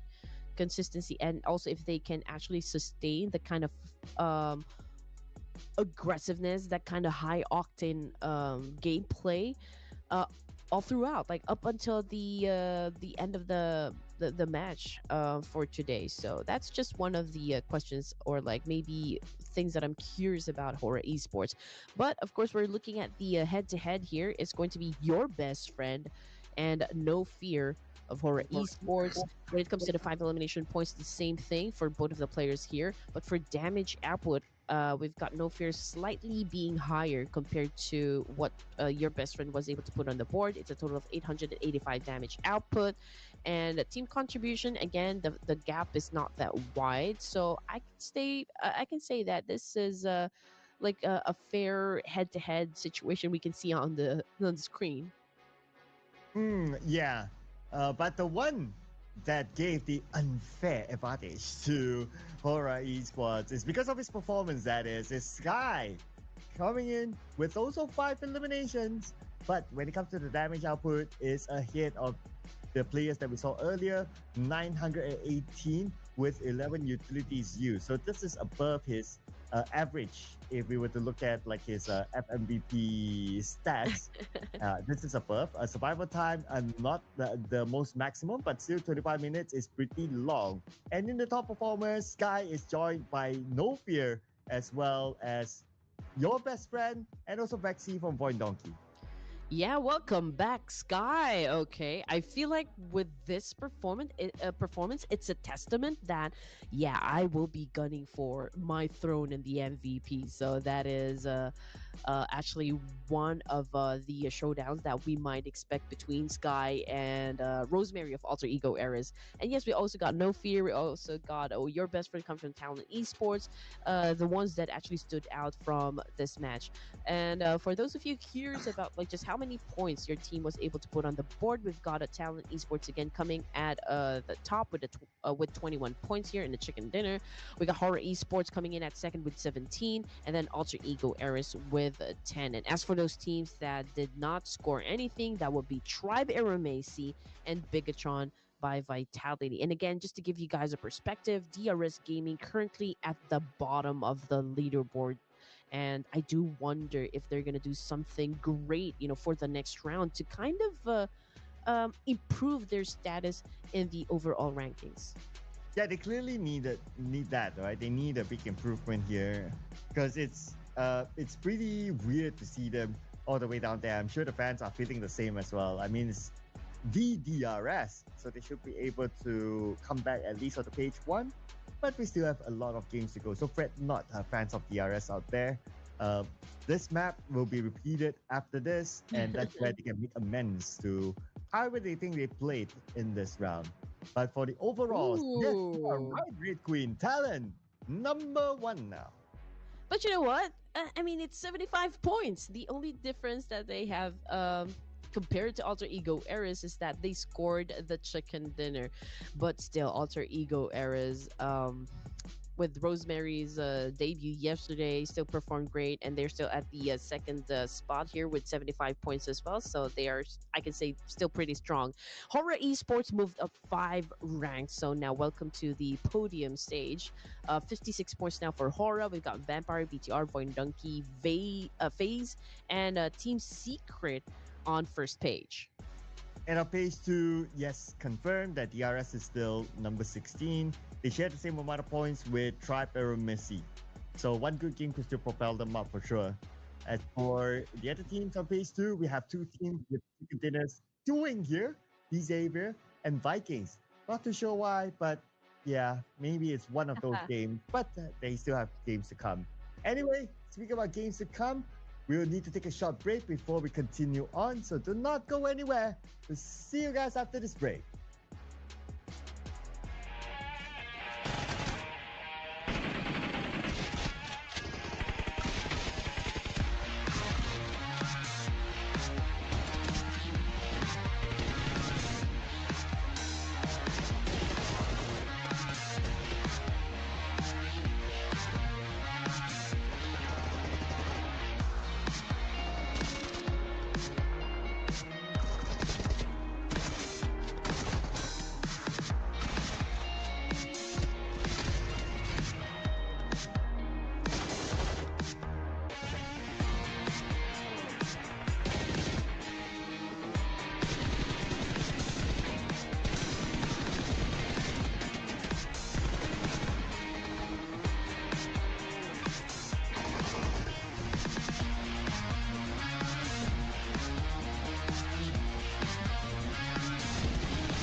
And go, people. Welcome back. This is the Rupert Invitational Showdown, Season 10. And we're still here with you. My name is Sir Cloud, together with Red Queen. And Red Queen is in a different setup today. Do you mind telling us what's the setup about? I don't know. They just put a red light for my background to just say that okay, this is Red Queen's studio for now. But I hope everything's working out. You know, I don't really. I mean, I don't exactly have my lightsaber, but I think it's I think I can say the same thing. I mean, it's close to that. At least it has the red color. Yeah, I do like the new camera as well though. I think this camera has more natural look to you. Yeah. So okay, Oh. okay. So that means So I'm gonna take this camera home back into my own studio and not tell the owner. Oh, they're looking at me. no, you should ask them to move out and you move in. Oh, I should ask them to move out. Okay, that's exactly what I'm gonna do. Okay, move Yeah, out. make things easier. But anyway, if you guys missed on the action that just happened, we are done with the two matches for tonight. And yeah, Vapor Esports, they wasted no time in marking their territory on a wrangle. And then if we're going to be looking at the top minimum performers, it's still Horror Esports at the top here with Talon, with Vikings, and Alter Ego Aris. Yeah, but all the stats now favor Hora Esports. Yeah, they are dominating the stats at least. But will they be able to dominate the map and score the chicken dinner? Because we're back onto our prediction. So I'm going for them. Hora Esports, Okay, it's time. that was fast. Okay, then I'll go with Alter Ego Eris. Okay, also a very good one. A very good one. Uh, they in first game today they scored 1 point. Earlier they scored 10 points. So they are starting to have that. Like if I were to draw a graph, obviously it's going up. So maybe it's a good chance for Alter Ego. But production is going for a double talent. I mean, it happened before yesterday, so why not, right? Hmm. But I feel like, okay, Alter Ego is the fact that they got dethroned by Talent Esports because of the previous matchup we've just witnessed. I feel like they didn't like it.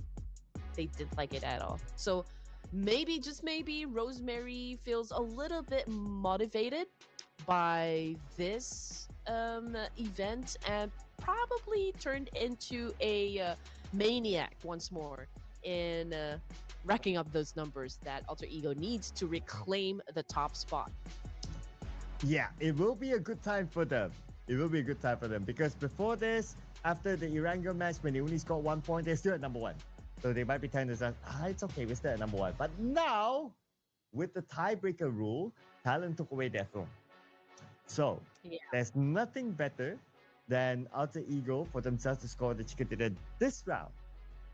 Hmm, you're absolutely right. I mean, their game, I mean, Talent Esports just moments ago, right?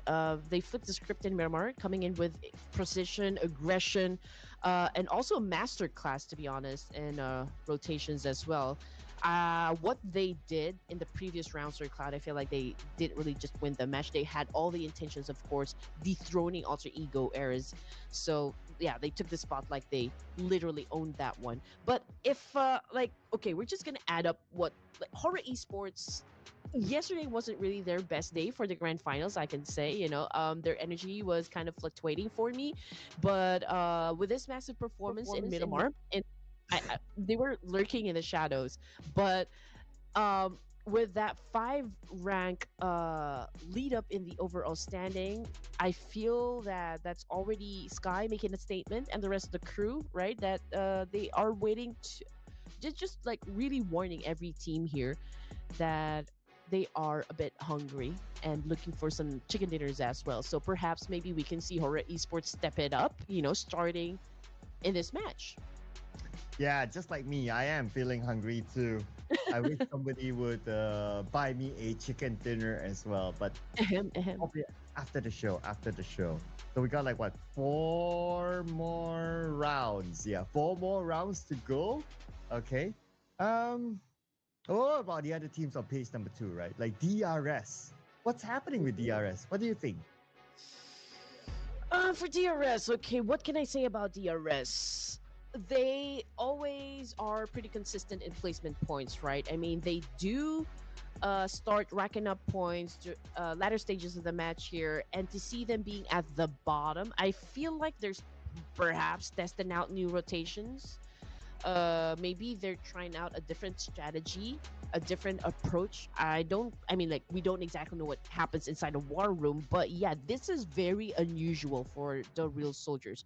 Or perhaps they're just trying to take things slow, like maybe just like having fun. They've already secured a slot in the grand finals. They are here, and I'm not even sure if they're playing for like a prize pool, because we didn't even talk about the prize pool.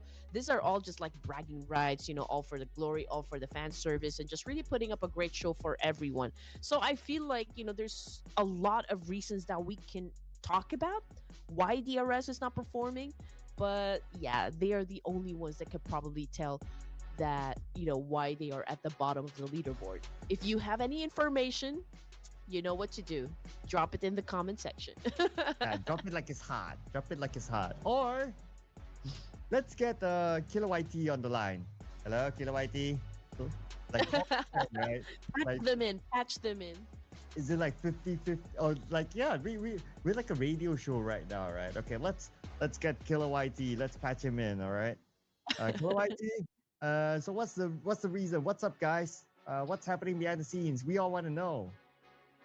Or maybe they're already hungry, probably having dinner right now with friends and just like really having a good time here playing with no pressure whatsoever. After all, yes, this is an off-season tournament. We're in the best time for teams to kind of just, yeah, be experimental with everything, before they step into the official tournaments that would probably give them a lot more pressure compared to this one's. Hey, for all you know, they are like chilling out with friends, like over dinner or something. And then it's like, oh, okay, we got to play. Okay, give us like maybe 15, 20 minutes. Okay, play. They put on their phone. Okay, they continue again. But then again, yeah, don't be that one friend, ladies and gentlemen. Don't be that one friend that gets occupied with your phone at the dinner table. Not cool. Not cool. When you hang out with your friends, you give them absolute attention. Okay, this is a PSA for all of you out there, especially the doom scrollers. Don't doom scroll in front of your friend. Doom scroll in your own timing, not at dinner. Yeah, totally. I don't know if it's the same with you guys, but when we are having dinner with family or even friends, yeah, we do respect each other and we put down the phone. Like, there's no phone allowed on the table here. We just have to really connect. But let's see if those bullets will connect because we are about to drop into match number 9 here in Myanmar. Are we going to witness a back-to-back winner chicken dinner coming from Talon Esports, or are we going to see Alter Ego Eras reclaim the throne, or will we finally see Horror Esports really taking the crown in Myanmar? Ooh, so many possibilities there. So that's something that we will observe coming up soon. With this flight path on the north to the south, a left-sided flight path. Let's see if there will be like fights maybe in popular spots like St. Martin, maybe like even Power Grid, Picado. Those are some of the hot spots. But inside Chumasera, we have not seen any fight so far. And to the best of my memory, yesterday's games, Miramar was pretty kind, as long as it's a kind circle, which we will observe real soon. But I'm looking at Power Grid. Okay, we already have Tribe Message here. This is BTR. Is it BDR? Okay, yeah, it is BDR up against Tribe Air Macy. And Tribe Air Macy, one of the teams that has not settled on rhythm here, so they do need to pick up the pace as well. To go up against BTR, man, this is a tough trade-off that they could possibly face, during the first stage here. But let's see who's going to be winning the fight, because I can see XYZ was able to already get a point here. So that goes to show that perhaps BT are already playing with just 3 of their members. So technically, Tribe Aramasi already has that upper hand advantage up against BTR. Yeah, with that one knock. And BTR now, 3 active players at least. One player of BTR is on the second floor, but XYZ and Co. Okay, they got to check the second floor now. Open the door, towards the right. Don't need to. They found Ken. BTR will lose another player. Ooh, here we go, man. Okay, they're trying to manage resources by not wasting any bullets, and they just like really went for the knife kill. Okay, that was brutal. But 2 points. Tribe Airways seems to be doing great for now up against Bigatron by Vitality. But is it because of the fact that they were able to get to the guns first before BTR? And that is, of course, an opportunity that worked out so well for the side of Tribe. Yeah, and with that, now they have the numbers. They can be fully dominant in a power grid. It's only Malapik and Federalis to pull off a miracle here. Federalis is still stuck within power grid itself, while Malapik is on the outside. And Federalis is still sneaking around this area, so they probably don't know that he's still there, but they do know where Malapik is at, as Strix is keeping a face check on him.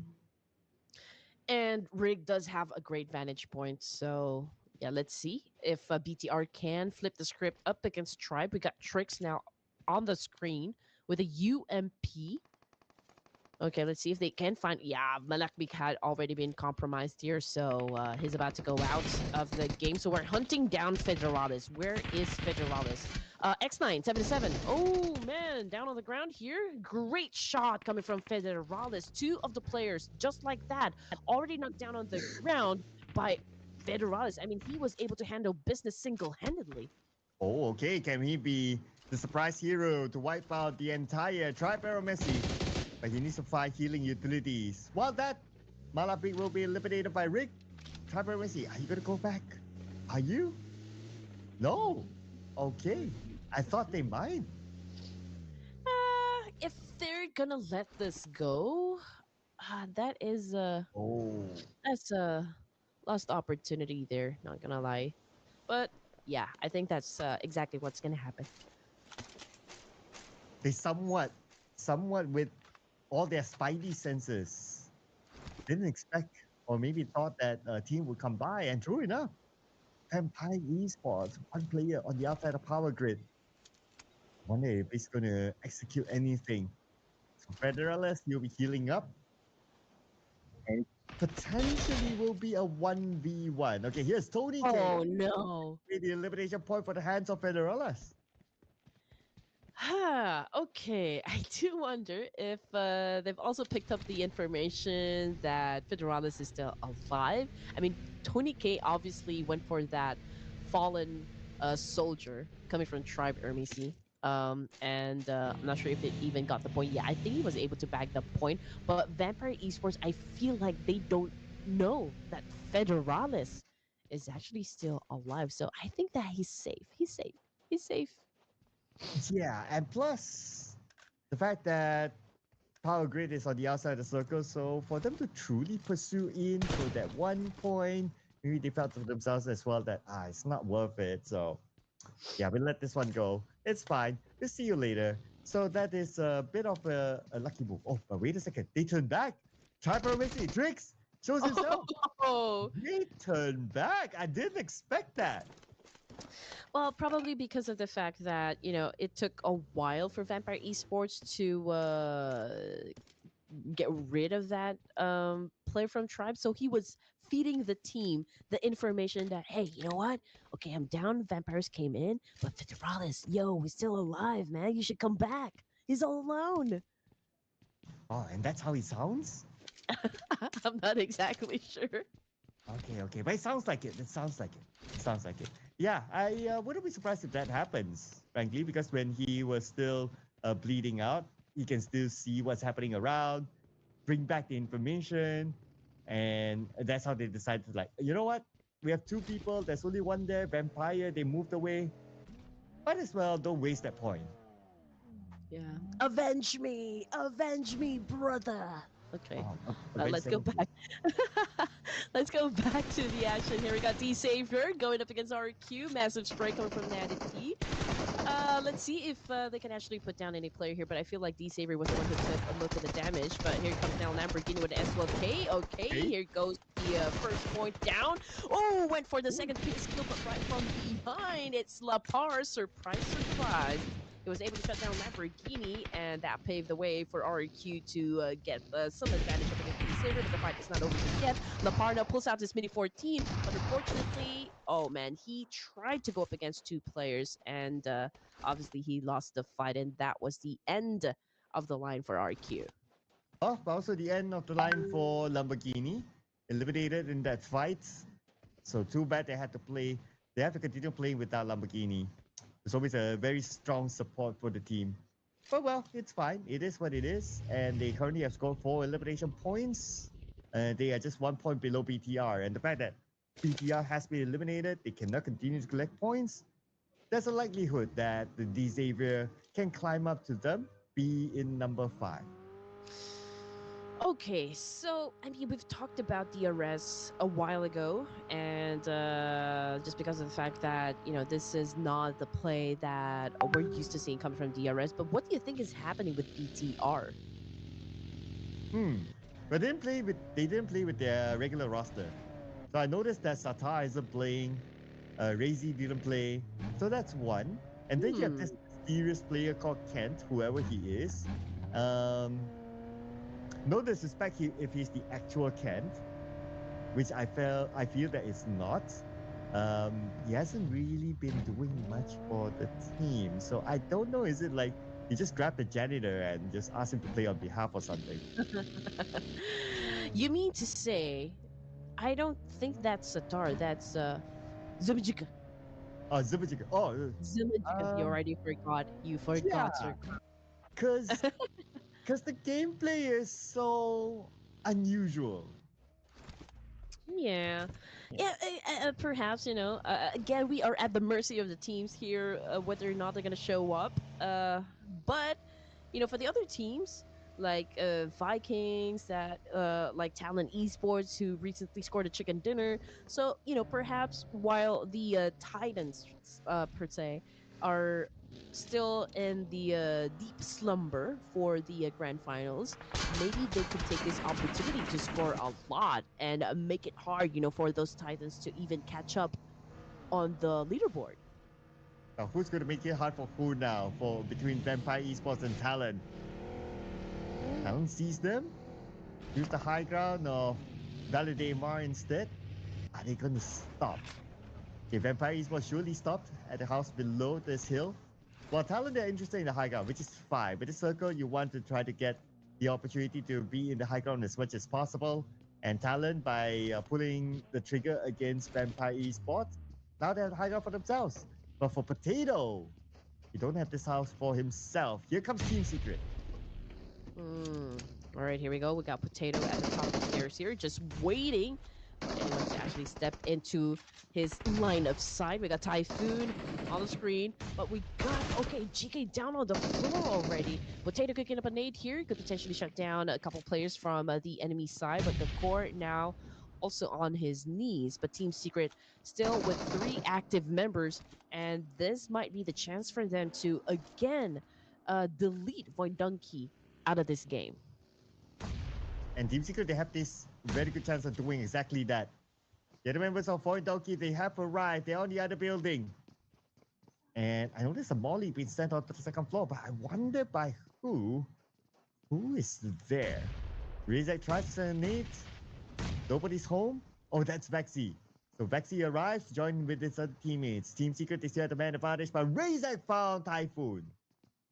Effective shot coming from Razak, and now Typhoon is already down on the ground here. Frankie is still picking him up. GK managed to go at the top of the house here to provide his team with a great vantage point, and Razak just as instantly already facing the ground as well. So Team Secret is managing this fight quite impressively, I can say. And now Team Secret emerged victorious from that clash.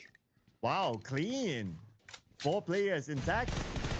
And now they have the 4 points.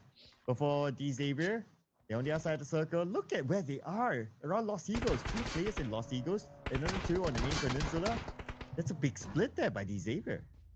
Oh yeah, so far away. That only goes to show the like how much confidence they have, for their team. But Champions Esports did not even hesitate to go for that massive spray. It's just like really saying, "Hey, you need to come back. We're all ready for a fight here. But if you don't want to go and take up the fight, I will be the one chasing you." And D Xavier, time to get into the circle. But a lot more teams starting to come by in front of them. Nancy now need to face off against Hora Esports. Sends that smoke across. Wants to create a smoke bridge, but his position is pretty obvious to Sky. Who will gun him down? Hmm. That was a Nostra move from Horror Esports, just anticipating the attack from the opposition. But here comes Levi's now, avenging his comrade. Well, we still got 2 players for the side of the Saver, and we're looking at Levi's here, just hiding below the bridge. But that was still an accurate shot. We got Supreme diving into the ocean and just like picking up some information as to where Levi's is exactly. But yeah, Levi's already got knocked down by another player. And at the same time, Vampire Esports, they just ended a fight elsewhere and they're currently dominating. For Horror Esports, it's only Sky and Sleepy now. They will finish off Levi's to collect their elimination points. Supreme calling out for help. Stage 3, they will go in for the save. After that, it's about getting into the circle. But Paragin is passing by. He wants to try to seek revenge for his fallen teammates, spraying into the smoke with the SOK. It does hit onto Sleepy, but not enough to knock him down. Now he cooks his own nade. If he can land this on the Supreme, but Supreme left the smoke. Yeah, exactly. I think Pathogen did not throw that nade. I think it was a smoke. Okay, anyway, it's a 2v1 situation, ladies and gents. Sleepy with 50% of health here. Let's see if he can hit two birds with one stone. He goes in for Supreme. Supreme was able to take some damage there, but Pathogen is low in HP as well. But oh, great attack with an S12K, putting down Supreme just like that. But you know what? Since they're already Really? attacking the blue, both of the teams are suffering, getting their health Ah, chipped. But at the end of that match, it was Slippy, of course, that took him down in the underworld. nice molly though by Sleepy to force him to move forward. Puts himself in an open position, and the rest was history after that. And now we're looking at Team Secret with the high ground. This position, you get to see a lot of teams, including Champions Esports. Kino is the one in the water. And Team Secret, they still have the circle. And guess who else in the middle? Mm, Celcom DG Alliance. yeah, absolutely right. We can see everything from the mini map, of course, that you can see on the upper right uh, side of the screen here. And yes, as for the teams that might have a chance to do a little bit of gatekeeping, that would be the boys of Alter Ego Era standing guard and maybe potentially cooking up something up against Vampire Esports. We got Sem9 also coming in from the southwest side. Uh, that's the same thing for Horror Esports, but Kino, okay, he is currently staying on the bridge, but he is all by himself. So, like, if Horror Esports decides to actually pass through the bridge, oh man, I'm not even sure if Kino can actually survive. I'm sure he don't want to be all by himself. Oh, Yeah, but what to do? He is the final player of champions, so I gotta learn to be uh Miss Independent. Oh, is that the right song? Yeah, Miss Independent. You gotta learn how to be Miss Independent, my friend. ooh, pulling up some Neo music there, Sir Cloud. Okay, I Mm. get you. I thought you were gonna go for that. When I was young, I never needed anyone. Oh, Because that's a theme song right now for Kino. Because he's all by himself. But hey, he is already being guarded by two teams now. Horror Esports coming from the south, and we've got Sem9 with him staying in the bridge. So that river right there is definitely gonna turn red. but Pagii tap down by Sleepy. Nice long range. And Sleepy is the one that needs to get into the circle. They don't have it. Zone is right below, right behind them. For our esports, they sent out one player to swim across just to see if the coast is clear. They're gonna cross that bridge. They know that it's risky. The fact that 7 Knights on the other side. Sleepy spraying into the smoke. It did hit. His hit marker did flash. Second time around. Can he actually get a knock? Nope. No knock yet. There is a need for Horror Esports, of course, to clean up everything that is in front of them. Otherwise, they're going to have a hard time here getting through this zone. But anyway, Supreme as well as Sky, they've already well, they swam across, just to get to the shore here. But they might go up against Team Secret this time. But just look at the situation. Team Secret, it's a high ground advantage here. And Freaky, he does have a Mini 14. And I'm pretty sure that he does have a long scope here that could potentially shut down Sky, even from within this angle. Yeah. But this is actually not a bad spot to hide from like whoever who is on the high ground. Because of the curves, it's not easy for a good line of sight. But the bad news is that edge of the circle, you know what's gonna happen. You need to move at some point as well. And we'll find out how far the circle will be for Cora Esports. Looks like not that far. Wow. Hmm. 100 circle to the south. What luck. Yeah, I can say they're very lucky at this point, to be honest. Like if the circle actually favored going to the north side, oh man, they're gonna have to get inside the zone by brute force. That is it. But anyway, getting back into horror here, we can see that Sleepy is gauging the situation. He knows exactly that there's a team right in front of him, and he's trying to check, okay, can I make it out alive just in case I open fire up against this team? So those are probably the questions that he's having with the rest of the team here. But as for Sky, he's trying to sneak in an attack here, and it's so amazing that Freaky hasn't spotted him just yet. But Typhoon, he spots Face Clan, and that is Dewey, still with his buggy, pretty out in the open, and now Typhoon tries to get him with trusty M4. He does have a UMP on the other hand, but he's not going to do a hard push because he kind of has an idea that the other players of Face Clan are in the building. He could be punished if he overpicks.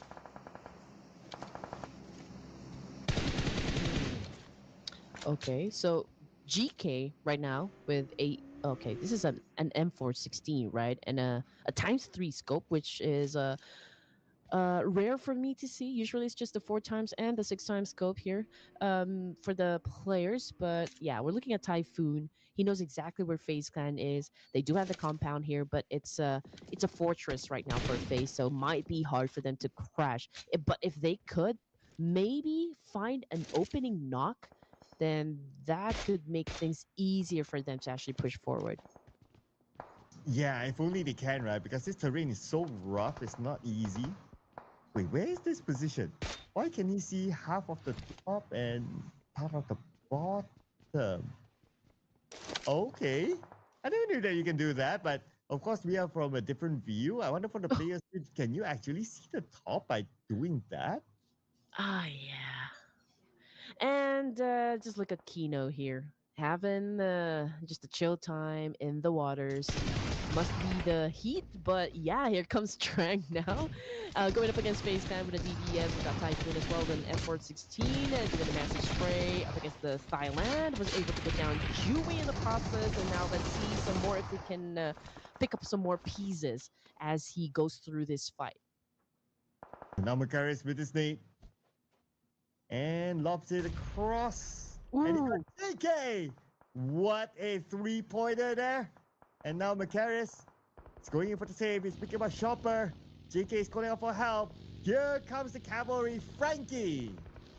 Let's see what Frank is going to do in this situation. Here we go. He opened up with the spray here up against FaZe, was able to take a lot of damage onto his opposite opponent. And yeah, he did win the fight. Okay, so that's a total rampage coming from this player alone, and that's Team Secret for you, bagging 5 elimination points and sending FaZe Clan back to the lobby. Oh, but then DRS, they have arrived. Typhoon will be eliminated, points stolen away. DRS looking for the other players. Okay, can they actually see where Frankie is at? They're not too sure, probably he went away. But FaZe Clan out, number 10, 2 elimination points. Same goes for Team Secret, number 9. But they scored 5 elimination points. They were eliminated while they were trying to get into the circle, going away from DRS.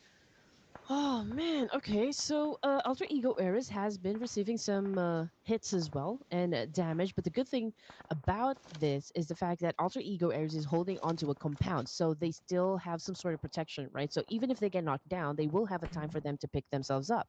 So they're gonna be safe, okay? But I cannot say the same though for DRS just yet. I did see someone getting knocked down on the ground, but no confirmation if they've already been taken out of the equation. I can still see that DRS is a complete squad. So let's see what Daybot right now on the screen here is going to do in this situation, because he might be phasing Vampire Esports all by himself. All by himself. And Jimmy OP is definitely not all by himself. He got a long range knock across. I wonder who that is. Maybe a member of Alter Ego. And now they look, he sees Nuzi tapping away on the Nuzi. Nuzi takes damage, one more tap, then now they look, he's the one to get Nuzi. 2 crosshairs onto Nuzi, and he cannot withstand that. No. The fact that Daybot just witnessed the fact that Tony K and a couple of more players from Vampire Esports got knocked down by another team here, I don't think it's going to move any muscle at all. And as for the other Alter Ego Eras, have they been wiped out completely? Are we talking about Daybot? There's only one more left.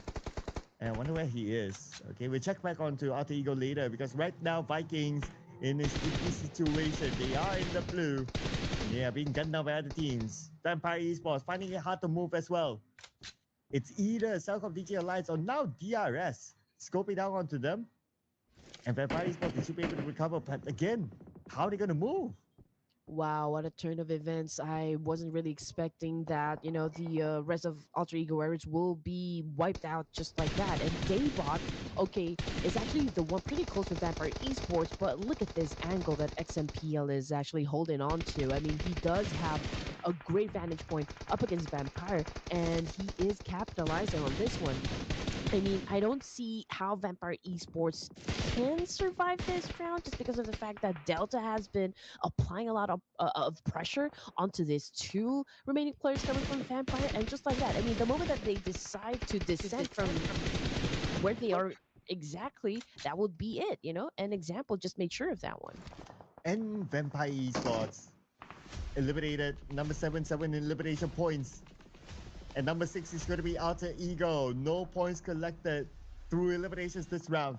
Top 5 teams, here we go. Either Sem9, DRS, DRS by the way, full squad. And also the other teams, Cellcom DG Alliance, Vikings, and Hora Esports. And this is it, for Horror Esports. They have been staying over to the south side of the map here. They were not making any movements just yet. A while ago, they were taking it easy just because of the fact that, Team Secret was holding on to a high ground advantage. But right now, we got Sleepy, and he understands the situation that he needs to go through Sim 9 before they can get inside the zone. So I'm not exactly sure what they're going to do in this situation, considering the fact that, both Sky and Sleepy so far away from each other. But perhaps, Sim 9 will prioritize getting inside the circle here and might not even feel the presence of Hora just yet. So that could be an advantage to Hora Esports. They can have that element of surprise. Yeah, it's good to be ninja right now. It's good to be anonymous right now. But Hora Esports, they're not anonymous. Look at this Sleepy, just got one out of Sem 9. Sky will get Trexie from afar. And Hora Esports, they're surrounding Sem 9. Sem 9? Sleepy, still looking at it. They're trying to find the right angle, but can they from afar? Takes out Sky. Sky eliminated as Sleepy continues to put pressure at Sem 9. Okay, just because Horror Esports decided to go up against M9, that also kind of compromised their location as well, and that opened up a way for DRS to focus their attention and energy onto Horror Esports, thus, of course, resulting to their demise. But you know what? We were talking about DRS and them being at the bottom of the leaderboard, and now they just racked up a total of 12 elimination points. And if they bag the chicken dinner, oh man, they're gonna catapult themselves from the bottom to the top. And here comes Superman to save Tins. Superman to the rescue. Yeah, that's something that you would expect from the Cape Crusader. Oh, wait. Cape Crusader is someone else. Okay, never mind about that. Yeah? But Killer YT, he wants to be the Superman for his team. Now, below him is going to be Cellcom DG Alliance. But the circle might shift. One more second. Stage 8 circle goes into the middle. Okay, here we go. DRS Gaming seems to have found the rhythm and it's working out for them. I think they're not sleeping anymore, and they came into this round ready to fight, and that's exactly what we are witnessing right now coming from the real soldiers. It's about time, fans are definitely waiting for them to pop off. We can see Vikings still alive, okay, with still like 3 of their members, so it's still doable. They will be coming from the north side. But we're looking at 1T right now, unleashing havoc up against Sem9. But can they really punish Sem9 at this point? Yeah, with the high ground advantage, they possibly could. But the thing is that they don't have the circle. They put pressure onto Sem 9. Sem 9, they still need to cross the road. Because anything beyond the road is not in the circle. Time is on their side, 45 more seconds before the zone will close, and then we'll head on to stage number 9. That's what exactly Vikings is doing. They're focusing on getting into the circle as Piran, knocked out by Delta from DRS. Okay, as long as you have the high ground. I think you'll always have the advantage up against the remaining teams here. We can see that DRS is really working hard to maintain that advantage, and Delta just making sure that, Sem9 is not going to come out alive from that spot. Obviously, DRS is managing a lot of teams here. It's not just Sem9, but also Celcom DG Alliance, which is, of course, second of the strongest team that we have in this round, just because of the fact that they are still a complete squad. Yeah, two complete squads, anything can happen. And DRS will want to try to cut that out. Celcom DG Alliance, they're on their way. Killer YT at the forefront. They see Killer YT as well. As Ade Luke is looking up his stage, Killer YT pretty much doing the same. And Nate's at the cross, Killer YT now, 40% of health. He does not have time to cook his next name. He has to fight right now with his AUGA3. And Celcom DG Alliance, they fight, they will get him. But the trade-off is happening between the two teams now. And for DRS, only Gante and Delta left. Oh my goodness, DRS defense is crumbling down like a deck of cards here. We got Kasim doing a massive counter up against DRS and was able to do so successfully. Gante with a massive spray and punch, unfortunately did not work out for Kasim, and Kasim right now going up against the last player here, Delta, with a shotgun at hand. But you know what? Kasim still was able to put DRS out of their misery together with Leons and, of course, Leo working together as a solid team. Oh, they need to recover quickly, but beautiful spray by Leons to get that one knock. Now it's only Wonti left. And with that knock, Celcom DG Alliance, they'll have the space to recover all their teammates. Wonti, he won't be going for the save yet. He's asking Tins to come further forward. Will he eventually save him? But looks like the answer is going to be no from Leons.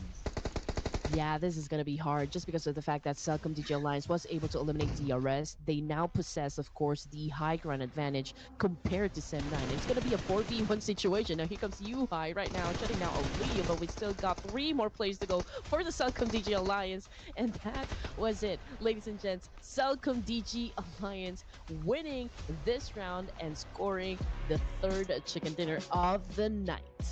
From being absent the past 2 rounds, now they come back with a bag, with their chicken dinner. Celcom DG Alliance for you.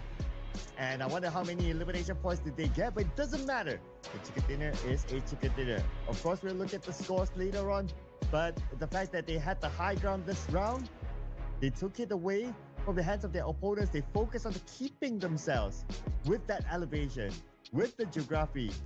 When it comes to stage number 9, they had it all in the bag. And these are the amount of eliminations for Celcom DG Alliance. A total of 8. And it was also like an essential move for them to really challenge up DRS for that spot. The moment that they actually won the fight, it was smooth like butter, for the side of Celcom DG Alliance to win this round. But we cannot discount the fact that DRS, despite not getting the chicken dinner, they were able to bag a lot of points, which I feel like, it's going to have like a big impact in the overall rankings. Yeah, it was smooth operator. Dude, I thought you were gonna go for smooth criminal, but you went for smooth operator. Okay. Yeah, I mean, smooth criminal, we did that many times, right? So gotta throw in another Something new, oldie but something still new. goodie. Yeah, that is right. I think smooth operator is older than smooth criminal. I'm not sure. Gotta fact check that. Dun, dun, dun, dun, dun, dun, dun, dun, Oh. dun, dun, dun, dun, dun. Okay, we can tell whose favorite song is that. Yep. Teams to watch, ladies and gents. Pretty much the same set of teams that we've seen earlier. Okay, Hora, we got Sem9, DRS, and of course Celcom DG Alliance. I think, for DRS, since they've had an explosive round, the fact that they were able to get a lot of points in Miramar, winning the chicken dinner would just be like a cherry on top, right? But I think they have done extremely well considering their position in the overall rankings. Oh yeah. This is definitely a needed booster for DRS. I'm sure it will boost them up from the number 16. They shouldn't be there, but that also means that another team will drop on to number 16. So that's something that we will see later on. As for Sem9, Hora Esports, they also appear as our teams to watch. But for our players to watch, Tony K compared with Example. Okay, 5 elimination points goes to Tony K, 748 damage output, also Tony K, and team contribution, wow, a whopping 71.43%. So obviously this guy did most of the heavy lifting, and cannot really say that this is not like a huge gap. With this kind of performance, I can say that Tony K did slightly better compared to XMPL of DRS. But the one that did a lot better is Delta from DRS. Who needs utilities when you can bring in 5 eliminations and 837 damage? You don't get to see that all the time. No utilities, no problem. All he wants is to shoot. Go around gun blazing, bring in the points for the team, job done. Okay, here we go. I mean, it's about time. Like just like I said, it has been a long time coming for DRS to make a power play for the grand finals, and this could be like their turning point. I mean, this could be a start of something new for DRS. Maybe this will be this will contribute to like for them to really do good in the remaining matches for today. And for the other performers, it's Tony K from Vampire. We've got XMPL Delta coming from DRS, and also Sky of Horror Esports. Just like I said, it's the usual name so far. Yeah, lots of usual faces, but on top, also kind of usual. I mean, Celcom DJ Alliance is always a consistent team. They score 18 points, but actually DRS also 18 points because of the 14 eliminations collected. Wow. Yeah, we haven't seen them a lot on screen, so they are very, very motivated to not be at the number 16. But for Void Donkey, a team that has been doing well throughout the entire season, this time, no points at all for them. But it's only one round out of the many, many to come. So it's okay for the fans of points. Don't worry yet. Okay, here we go. Match stats 143 throwables used in the match here. We've got airdrops loaded with 3. I think this is the same player, Delta, setting up the longest elimination distance, 359 meters. I think he was also the same guy that pulled off this kind of stunt. Okay, yeah. With that kind of stunt, to also contribute to the overall points. Welcome back, Outer Ego, to number 1. 77 points collected so far, and they are above Talent, pushing Talent down to number 2. Of course, it's the grand final, so that's why that number 1 spot is so important. And then we have Horror Esports up here, followed by Vampire Esports, and Celcom DJ Alliance, who just scored that chicken dinner. They boost themselves up to number 5, no longer on page number 2, but on page number 2. Okay. That now it's Strat Urbancy at number 60. Okay. I did expect it to be even like higher. Okay, but DRS and Sem9 were the two teams who actually did great, moving up ranks here. DRS now at 46 points, and now because DRS was able to save themselves from the bottom, it is now Tribe Aeromasi at the last spot in the leaderboard ranking. So I do wonder if they can do something for us today, or maybe they can do something for them to improve their position in the rankings. But anyway, more of that action, ladies and gents. Please don't go away. Stay tuned. We'll be back after a break.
We are dropping back into action here, ladies and gents. Welcome back to the Ruthless Hype Invitational Showdown Season 10. Okay, for a moment there I was thinking, okay, what segment? Okay, but anyway, Season 10, ladies and gents. And again, my name is Red Queen, together with Sir Cloud.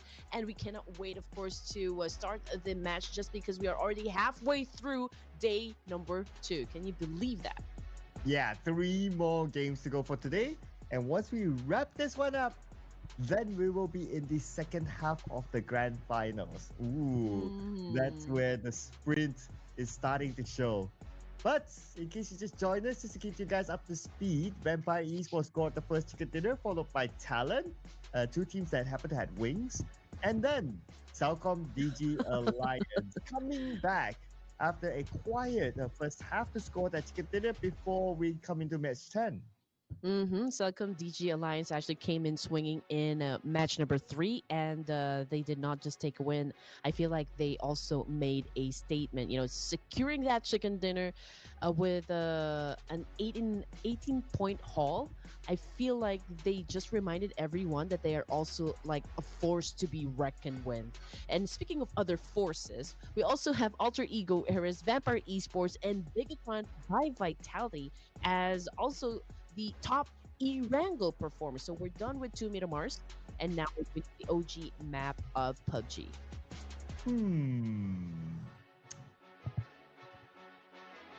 I picked Alter Ego before, so I don't want to do a double. Do you have a team in mind? Okay.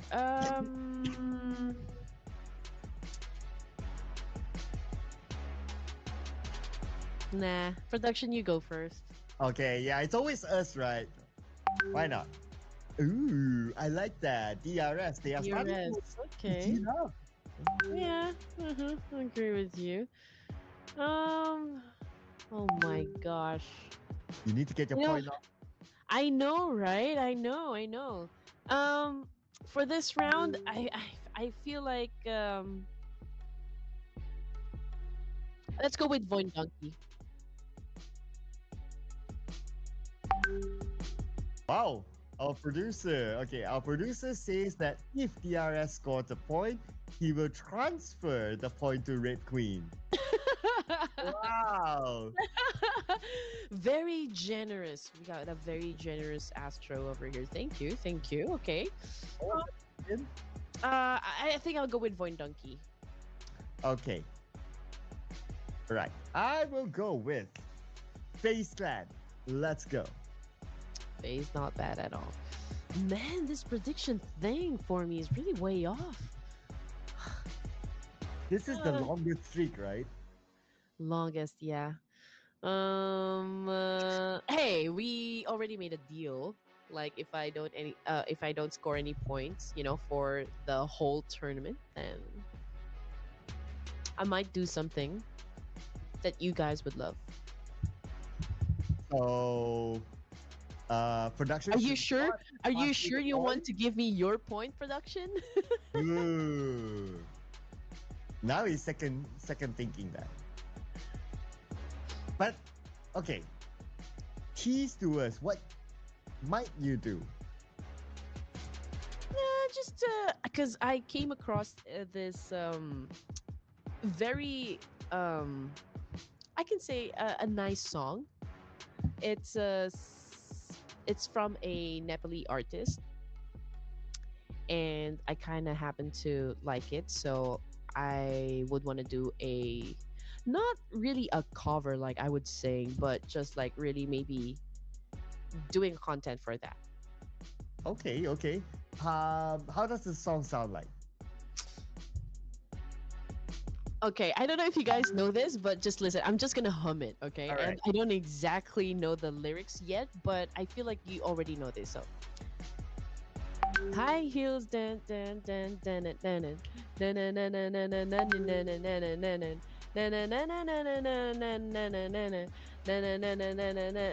dun dun dun. Does our producer know that song? I think so. No, for sure. But no, okay. I'm gonna give you a clue. There were some of you guys in the comment section that have been saying that, oh, Red Queen, you are this. It's a flower. It blooms at night. You know, it's also known as Red Queen. So yeah, it's Ratorani. Ratorani? What does Ratorani mean? So yeah, so yeah, well, from what I've read, it's a flower that blooms in the evening. So it's also known as Red Queen. I'm just not sure, but I've read something like that. And there's this artist who currently lives in New York, I think, based in New York, and she came up with this song, and it's a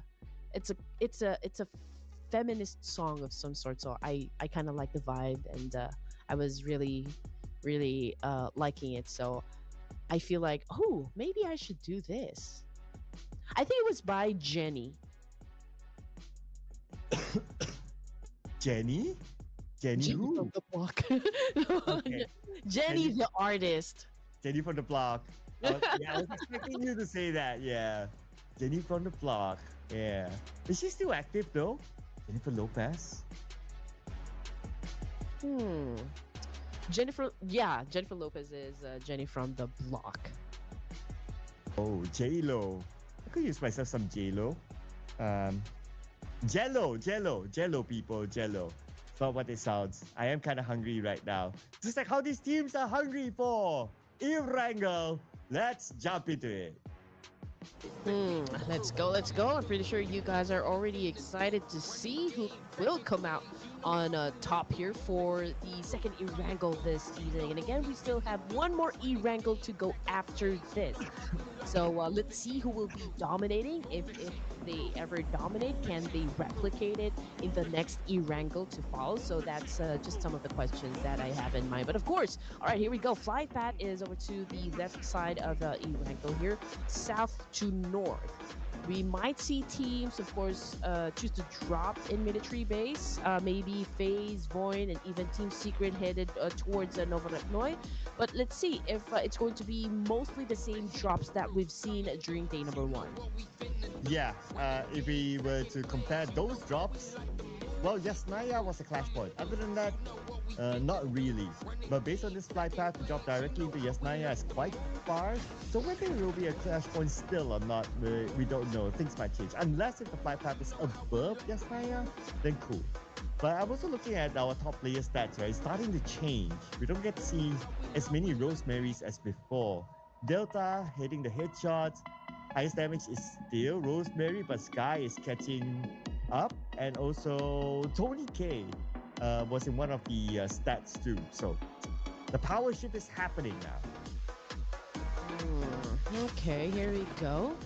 I do wonder though if Selcom DG Alliance can maybe pull off like a double chicken dinner round for today. I mean, they have been able to really build a solid momentum in the previous match. So let's see if they can bring it back here in E-Wrangle. Anyway, we're looking at Vikings at the moment, and there's a team actually pretty close to them, and that would be, of course, Tribe Aeromacy again with a drop clash. Rig and Superman are close to each other, so I feel like they're gonna open up the matches here. And Superman low ground. Wait. Oh, he didn't expect tricks to shoot from afar. Oh. He underestimated Trapper Messi and their positioning, and with that, he will pay the price for it. Vikings now only 3 players with Trapper Messi surrounding them, and they know they have the numbers. So this is just a matter of time before Trapper Messi rush in and finish them off. Perhaps, or maybe Rig is holding on to a piece of kryptonite, in his pocket. That's why Superman instantly dropped on the floor. But hey, let's see what's going to happen if Tribe Aeromacy can continue on.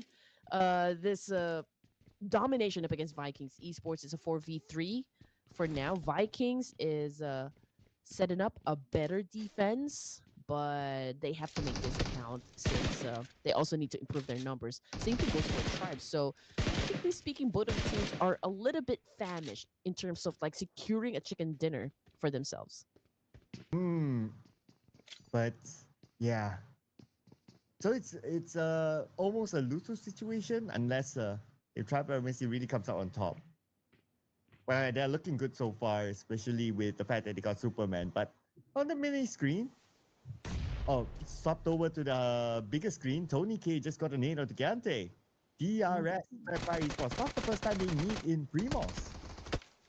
Nope, they're still fighting for this spot, of course, marking their turf. We got Tony K still knocked down on the ground here, and a pickup won't be possible for now. Let's see, but Onzen already popping up some smoke here to conceal their location. Picking up Tony K, but Example just threw a nade, and now Onzen down on the floor, and Tony K out of the game. Oh. And there goes Wunti as well. Vikings falling apart, but we shift back over to Vampire Esports with DRS. It looks like DRS, yeah, somehow winning this fight. Vikings eliminated number 16, no points this round. As for Nuzi, he's here all alone. Schweppes is on the other building in the middle of town. So DRS can full focus on the Nuzi. A nade on the second floor. Oh, a stun grenade blinded for a second. Okay, New Z, double barrel shotgun from second, jumping onto the ground floor. But unfortunately, Onzen is still, fighting against time here. Just really wishing for the rest of the team here to do good and to eliminate the opposition. But unfortunately, Gande just, took his life there. And Vampire Esports got eliminated. It's a good thing that DRS won the fight. Yeah, and now they're the kings of Primos. And this is a important position to be in because of how the first circle is. There is a chance that it will go down military base. So being a Primos is a good spot in case of that hardship that happens. Okay, here we go. Maybe this time we can see a military base finish, just because that we have like a portion of the main island and a big part of the military base here. So this could be a tricky situation for all of the teams. Yeah, if it happens, then of course for us it's always entertaining. We haven't got a military base circle yet in the grand finals, so might as well. It's a good time. We didn't even get that in the last few days of the playoffs. So why not? This is definitely a good time. Now that we have the best of the best 16 teams here in the grand finals, it would be nice to see how they overcome the situation. Hmm.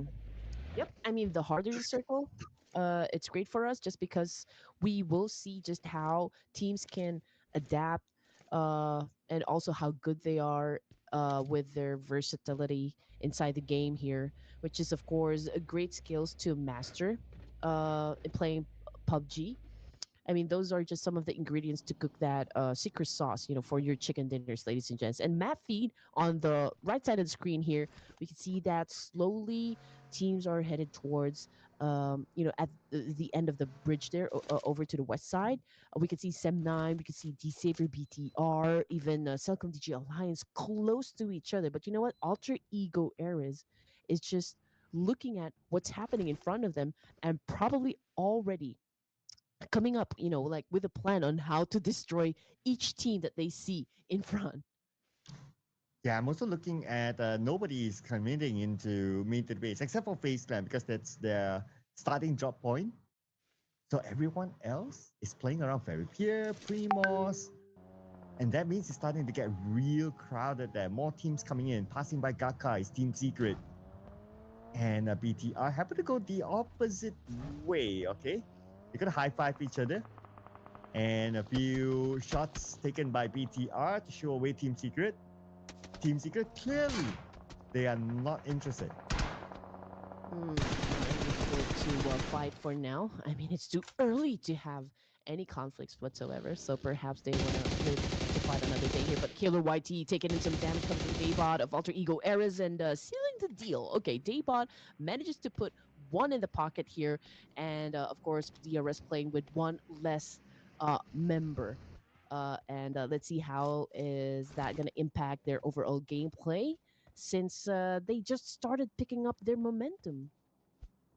Yep, the momentum is what they need now. Especially now that we have Team Secret and Alter Ego. One player of Team Secret down, which is Frankie. Oh, it's not Alter Ego, it's D Xavier. Alright, they will rush in. They know they have the man advantage, but GK gets Paragon. And they want to trade off each other. GK knocked down. But he got 80 in the process. Oh, it's actually Freedom from 79 knocking GK. So 79 is around the corner as well. But Team Secret, they came out on top of the Xavier. Maybe 79 is going to follow up. Okay, here we go. Peko obviously is doing some reset here, was able to heal himself up.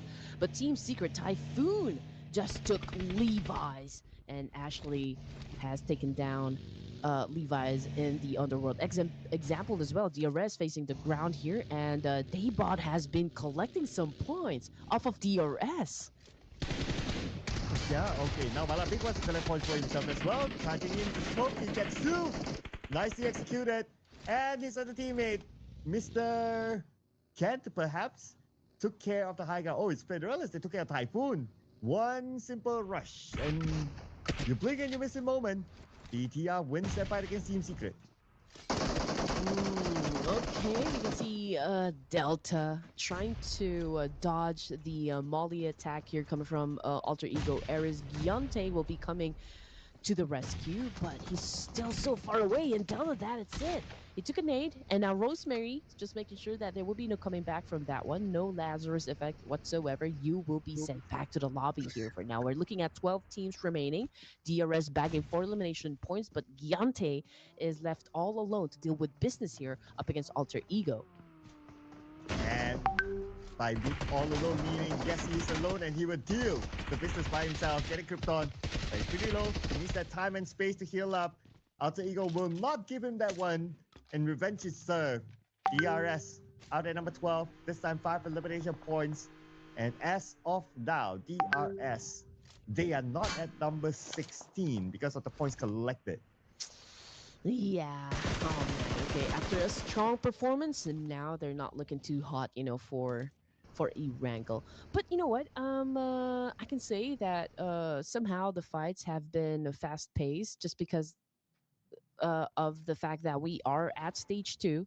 And we already lost the likes of Vampire Esports, Team Secret, The Savior, DRS, and even Vikings, who wasn't able to even put up any, put any points into the bag. Can Axel put up points here? Doing a bit of scouting work, okay. Not going to overcommit. As Hora Esports still with a chill game. Okay, I wonder where we are with the circle now. 30 more seconds before it's the stage number 3. It's looking like the circle actually went to the main peninsula. Oh man, okay, there goes our hopes for a military base finish. But okay, I think it's gonna be easy, for the teams. But okay, we got Champions Esports back on the screen here, and they did open fire up against FaZe, who is passing through. But FaZe, I don't think they're going to be taking the bait. They are prioritizing to get inside the circle, perhaps, or maybe getting a solid position here to utilize. But as for Champions Esports, I feel like because the circle already shifted again, they will have to deal with Talon and maybe even Selcom DG Alliance. But Selcom DG Alliance right now taking care of business as well up against Sem9. So perhaps they need to settle the conflict first before they can even address the issue with Talon Esports. But then again, it could be a 3-way battle. Oh, it's possible now. But we're going to focus on the 2-way battle between Talon and Selcom DG Alliance first. One winning screen is going to be Sem9, and the moment Talon stepped in, now they look was ready for it. Knocking down Exo. And Sem9, they're busy with Boy Donkey as well. They managed to get one. Looking for Vexy now. Vexy coming in on the other side. Sem9 managed to get Vexy. And in the building, one more player of Boy Donkey, and Sem9 will deal with them. What a chain of events that just happened. Talon, Void Donkey, Sem9, Selcom DG Alliance losing some members. We got teams getting eliminated before we even finish stage 3 here. So things are already getting exciting. Supreme from Horror Esports, No Fear getting picked up one by one. And that is a confirmation coming through. No Fear has been taken out of the equation. And right now we're looking at Selcom DG Alliance going up against Talon Esports. Boys is still not down on the ground here. So perhaps perhaps we can see that Selcom does have that advantage, that leverage up against Talent Esports. And we all know they do need some points, of course, to improve their status in the overall rankings. So let's see if they can actually win this fight up against Talent Esports, who already bagged the chicken dinner for today. But let's see if they can get another one. But first, this fight needs to be won. So far, Selcom DG Alliance doing so well against Talon. One player down, held as a hostage. Then Nate in front of Olio. Chipped him down to 10% of health. Okay, here comes Adeluk. Shot toss. Nate! Into the Oh! face of point jail. Adeluk survives the explosion at the same time.